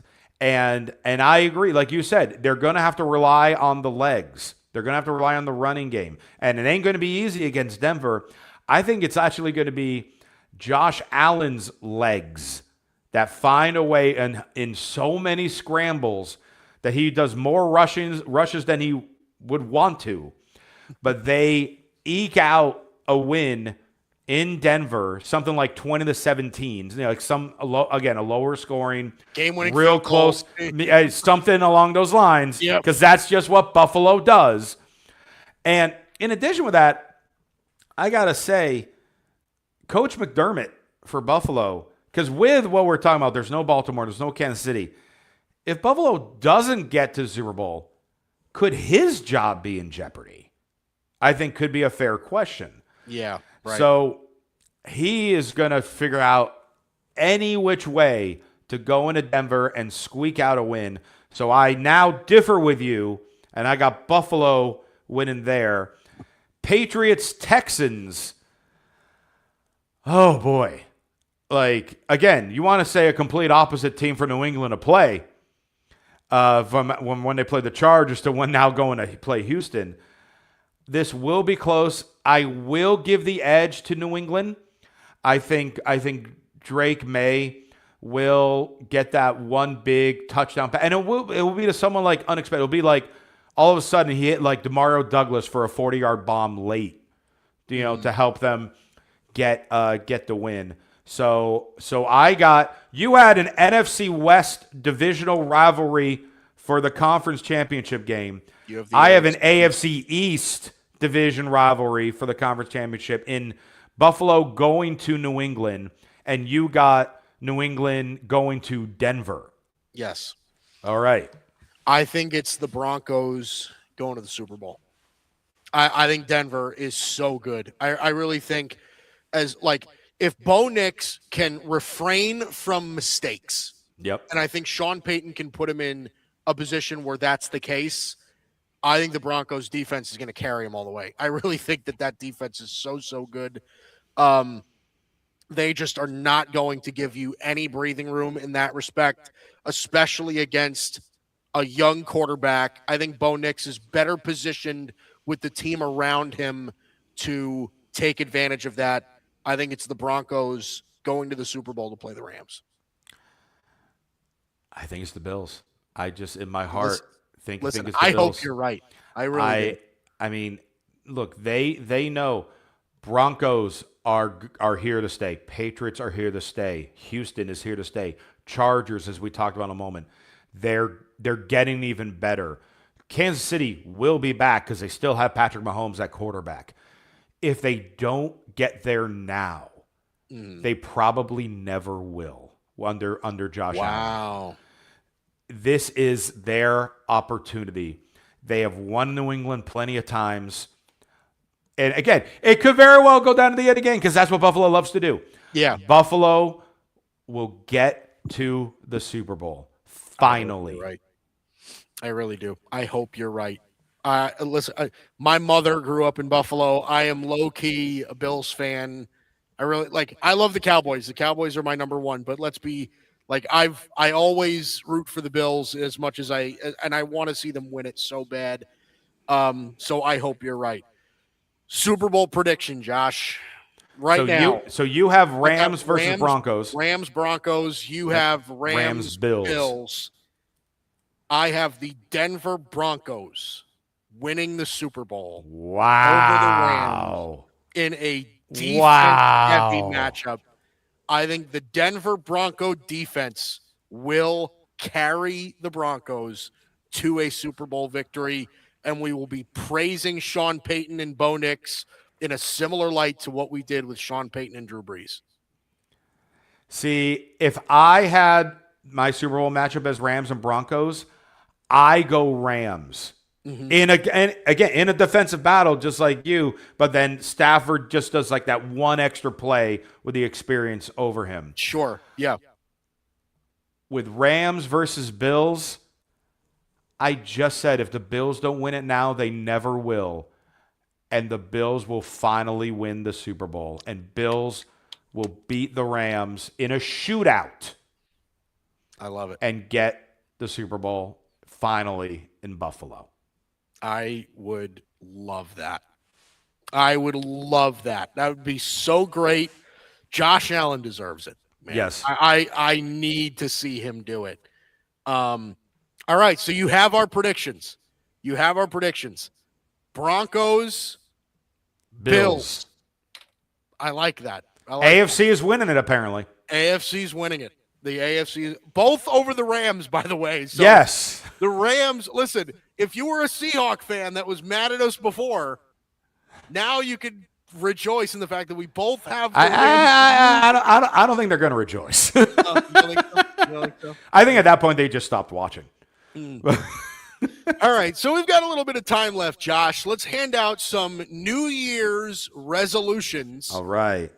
Right after this. Cowboys Nation, what up? It's your boy EJ Savage over here at Boys in the Zone, where it's everything Cowboys related, from the latest news, off-season talk like training camp and draft analysis, and of course, during season game breakdowns and commentary.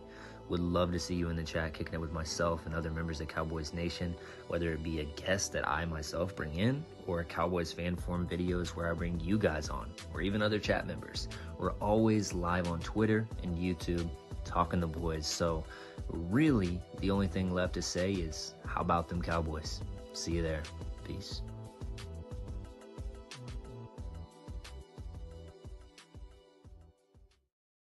Hey, what's going on? My name is Tim Barnett, and welcome into the Boston Sports Summit.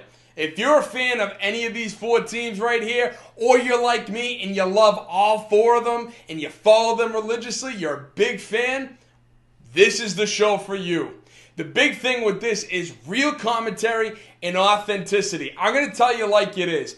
If we're great, then we're great. But if we suck, I'm going to tell you that we suck and we need to improve. I'm also not afraid to call out our ownership or front office for making bad decisions, just like I'm not afraid to call out our coaches or our players for screwing some things up or doing great. All right? Because that's what this show is all about. It's about authenticity. So listen, if you're a fan of any of these teams or you're a fan of all four of them, check me out, the Boston Sports Summit, every Wednesday, live at 7 p.m., and it's electric, all right? We're going to go into some great detail about the Sox, Patriots, Celtics, and even the Bruins. And hey, you might even get a guest appearance from my little puppy here. So, it's a great show. Don't forget to tune in every Wednesday, 7 p.m. You can also follow me on all socials, on Instagram, X, and YouTube, Boston Sports Summit. So check us out. It's a great show. It's a great time. Hope to see you there. God bless. What's going on, y'all? It's Arthur Hurst from the Grid Network, letting y'all know to check out the Saturday morning tailgate starting at 10 Eastern every Saturday. Check us out on YouTube, X, Instagram, wherever you get your podcasts. Tune in for some humor, some great analytics between me, my boy Bryson, and Tim. Again, Saturday morning tailgate every Saturday at 10 Eastern on the Grid Network. See you out there.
right, here we go. We are back here on Mike and Josh.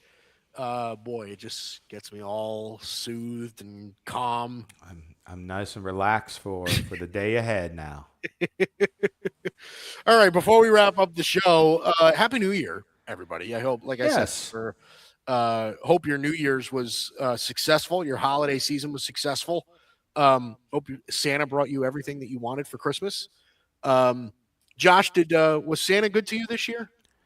Well, I'll try to make this a real quick story because it wasn't really full on for Santa, but the New Year started on a great start because I was actually spent the week over New Year's in Disney World with my family. Amazing. And I wrapped it up by meeting up with a couple good friends of mine. Shout out to Josh and Lee, my two good friends who live down in Orlando, and we went to the Magic game on Sunday where they played the Indiana Pacers. So I got to go, to the Orlando Magic game in Orlando. First time in my life I saw the Magic win in Orlando. Oh, wow. And there's something different when you have thousands of people cheering for the same team as you are. Because I don't normally experience that living in LA and being an Orlando Magic fan. Right. So it was a really special feeling with that. And my friend Josh out there somehow had a connection and shout out and a big thank you to Malcolm is his name, who works for the Orlando Magic, who apparently Josh was like friends with, and he happened to text him while we were there and was just like, "Hey, are you working today? Because my buddy's here from LA, who's a big fan of the Magic," and he's like, "Yeah. Does he want to go on the court?" Like, wow. Yes. Yeah, I saw the picture, by the way. So, and I'll post more on my Instagram, but all of a sudden I got an impromptu VIP tour onto the court for the Magic. I went into their press conference room, brought it to like the VIP lounge. I was right next to the locker room for the players to run out. Like all of a sudden I got this like intense Magic thing. And then the Magic won. And on top of that, Mike, I won the 50-50 raffle at the Orlando Magic game. The 50-50 raffle is real. People actually win it because I am proof. I somehow won the 50-50 raffle at this Magic game. I can't even believe that. So, needless to say, the year is off to a really, really good start from getting just like the fan experience, honestly, because you and I, and obviously the people that we chat to with the grid, we're huge in. Obviously, we're covering sports because we love them and we talk all about them. But there are those moments where, no, we can be kind of like a kid again and just be a fan and love it. And that day, I got to be a kid and like walking around and looking at all the Orlando Magic stuff for me. Like, I just was a fan. And it was just a tremendous experience. So don't forget to just be a fan. Yeah, well, that's the moral of that story. Listen, I was able to pull the picture out of the group chat. So here it is. Of you on the floor. On the floor. So the sling on my arm, that'll be another story because I'm awaiting results for that. But the Shaq jersey, the guy in the old school Shaq jersey, that's my buddy Josh, who lives in Orlando, who was the one who reached out to Malcolm, who was taking the photo of me, Josh, and then my other friend Lee. Who's there. Yeah, there we are on the court before the Magic Pacers game where both Desmond Bane and Anthony Black tore it up and the Magic got a nice victory. That is for really, me there, yeah. That is really something else, Josh. Yeah. So congratulations on that. Thank That's you. really, really cool. Yeah, so my New Year's Yeah, what about yours though? Top that. I can't. I really, really can't. Just a good amount of drinking and eating. And that's about it. That's all I've got to report so far. But okay, let's give out some New Year's resolutions, Josh. Let's do it. So what you have you've got? I got like a handful of names or teams that like I might ask you. Okay, if this had this person or this team, if they had a specific New Year's resolution, what would it be? Okay. And then you would have to, decide, oh, if I were them, this would be my New Year's resolution. Okay. Do you have any for me as well, or am I just throwing them at you? I can come up with some on the fly. Okay. No worries. Well, I'll start with one that I'm sure, is near and dear to your heart. So If you were Jerry Jones, the owner of the Dallas Cowboys, after the season that you had with everything going on, what would your and I believe this morning they fired Matt Eberflus. They did fire Matt Eberflus, yes. So what would your New Year's resolution be if you're Jerry Jones? My New Year's resolution for Jerry Jones would be to get out of the way. Get out of the way. Okay? We saw Brian Schottenheimer do his thing this year. I thought he was very good as their head coach this year. I got to be honest.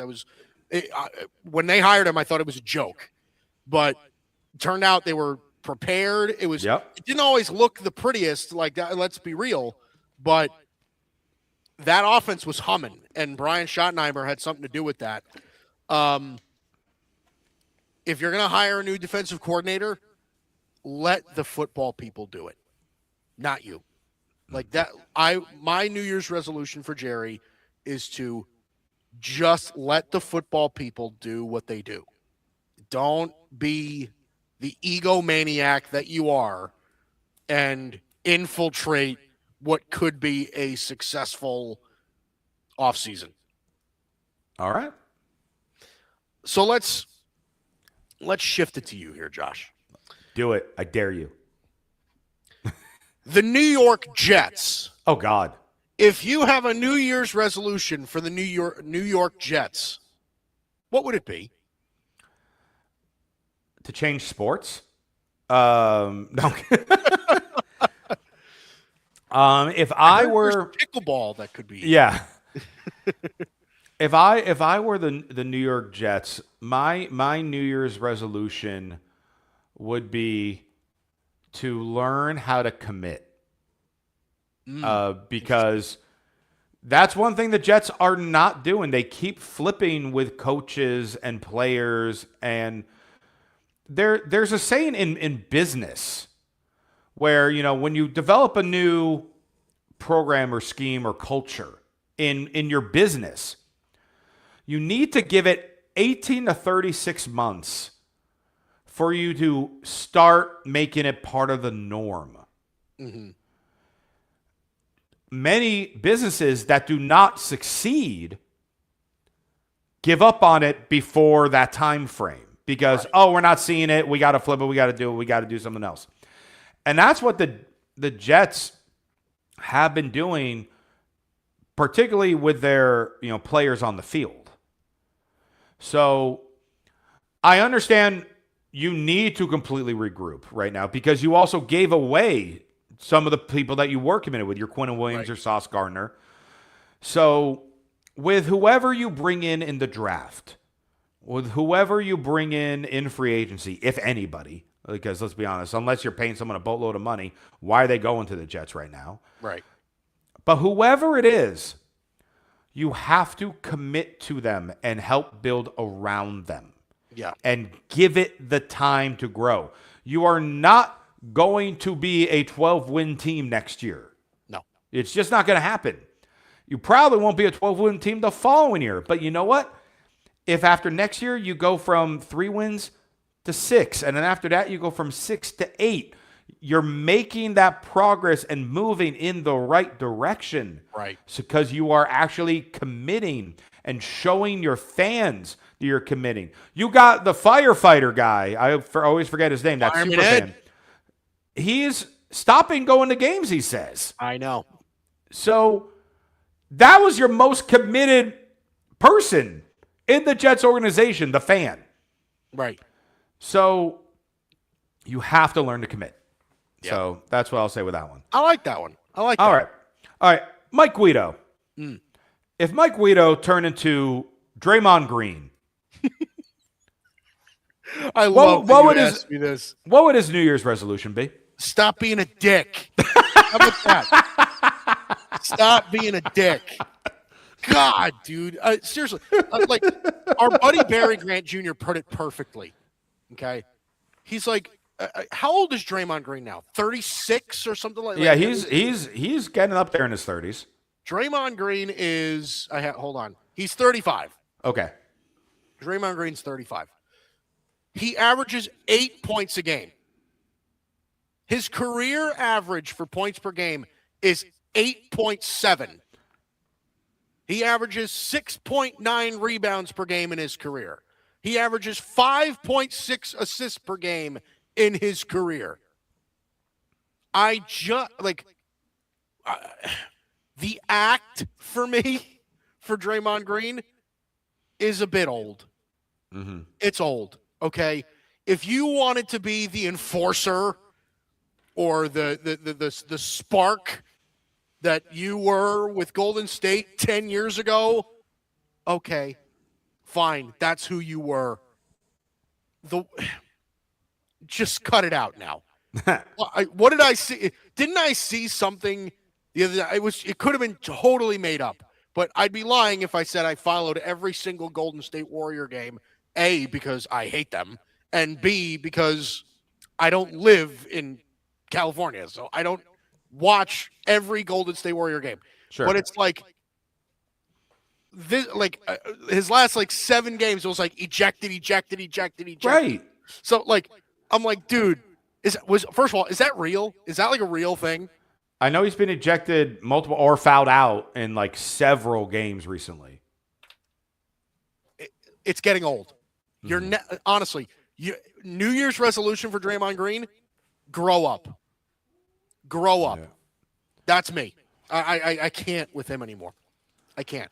And by the way, I've said this on numerous occasions. I think Draymond Green is quite possibly the most overrated player in NBA history. I genuinely believe that. He's a good defensive player. Let's not pretend like he isn't. But like I just said, he averages 8 points a game in his career. And people are saying, yeah, he's going to go to the Hall of Fame. Excuse me? He's definitely a big question mark for the Hall of Fame because, all right, would the Warriors have been as good in their heyday without him? Maybe not. But again, when you look at the stats don't say Hall of Fame at all. I can't even begin. The guy averages a triple single. How can you possibly say that he'd be a Hall of Famer because of his defense? The guy is Tony Allen. I don't understand it. And I think Tony Allen's better than he was. So I'm done with Draymond Green. Okay. I'm done with him. I can't do it anymore. I cannot do it anymore. Okay. So he has only had 2 ejections this season, but then there was that other time where he just willingly walked out. Yeah, from that what timeout. Is that? So you're 35 years old. Are you kidding me? You're just walking. Yeah. Okay, that's enough. I can't get worked up. Anywho, let's do a couple more each. Yeah. This one is for my own well-being. Okay. Okay. I'm going to ask you. Okay. New Year's resolution for the Cleveland Cavaliers. Ooh.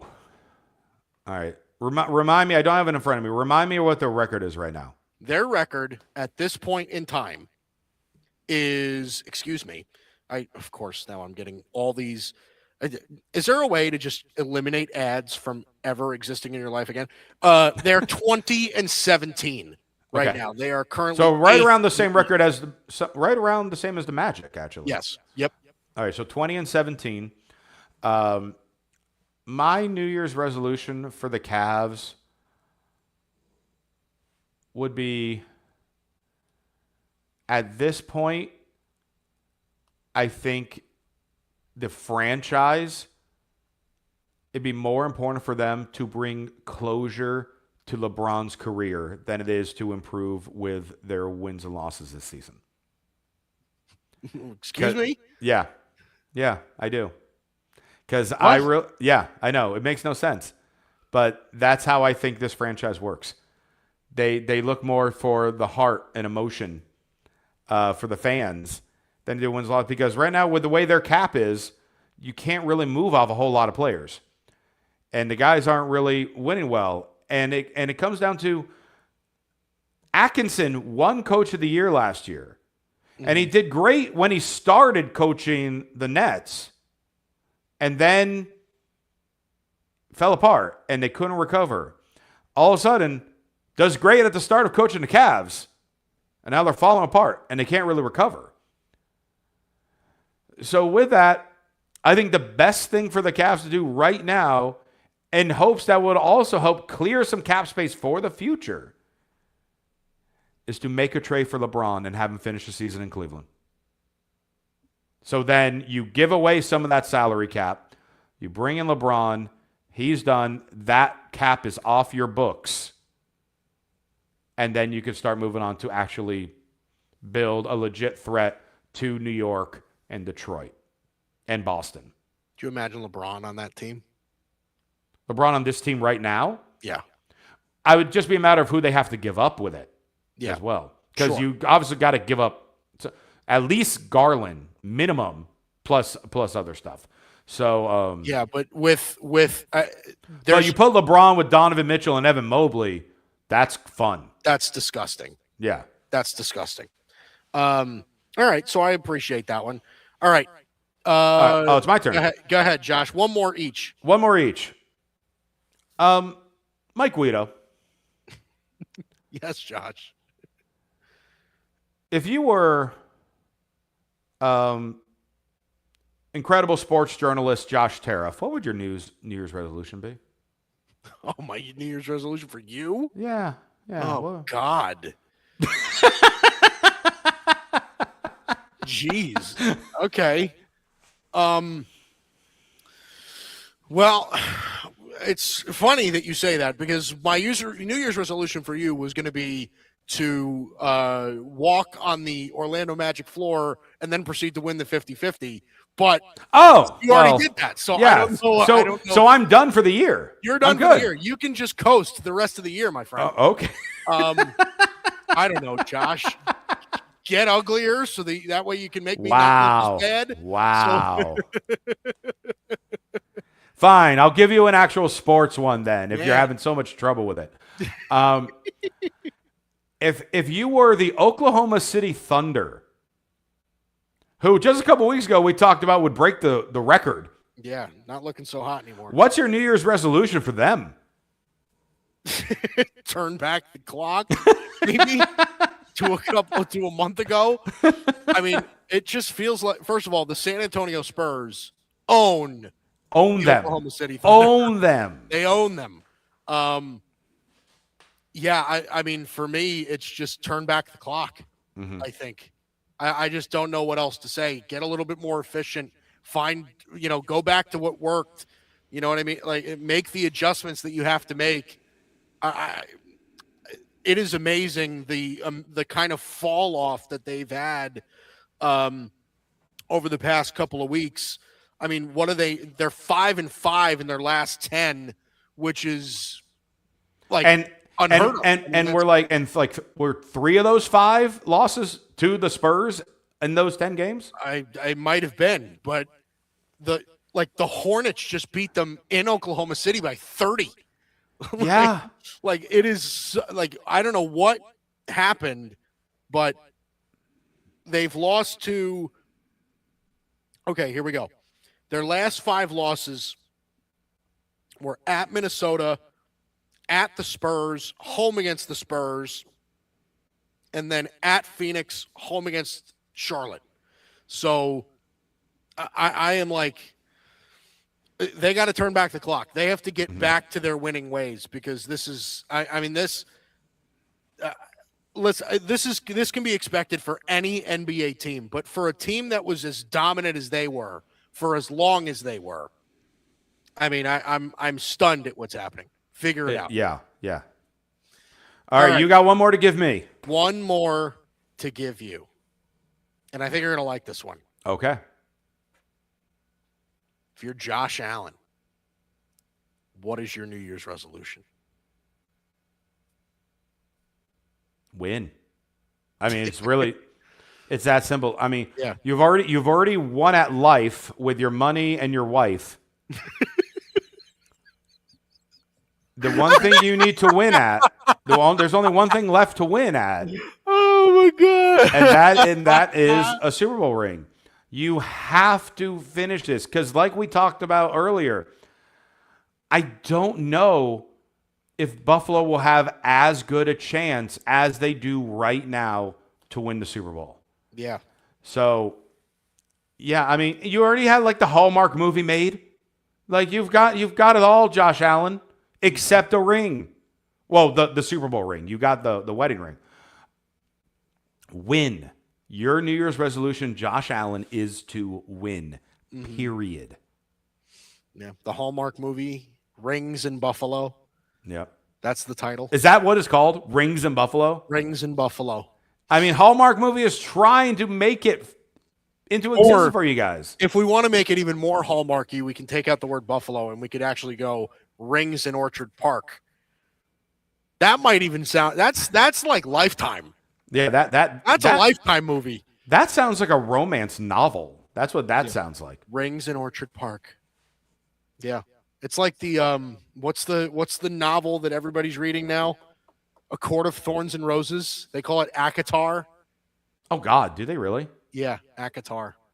Because they can't say the full title? Yeah, A Court of Thorns and A Court of Thorns and Roses. Let me tell you something. Me plugging that book, which I have never read, but my wife has. Me plugging that book just won us some serious listener points with the ladies. Has our female demo just skyrocketed? Skyrocketed. Okay. Because I plugged ACOTAR.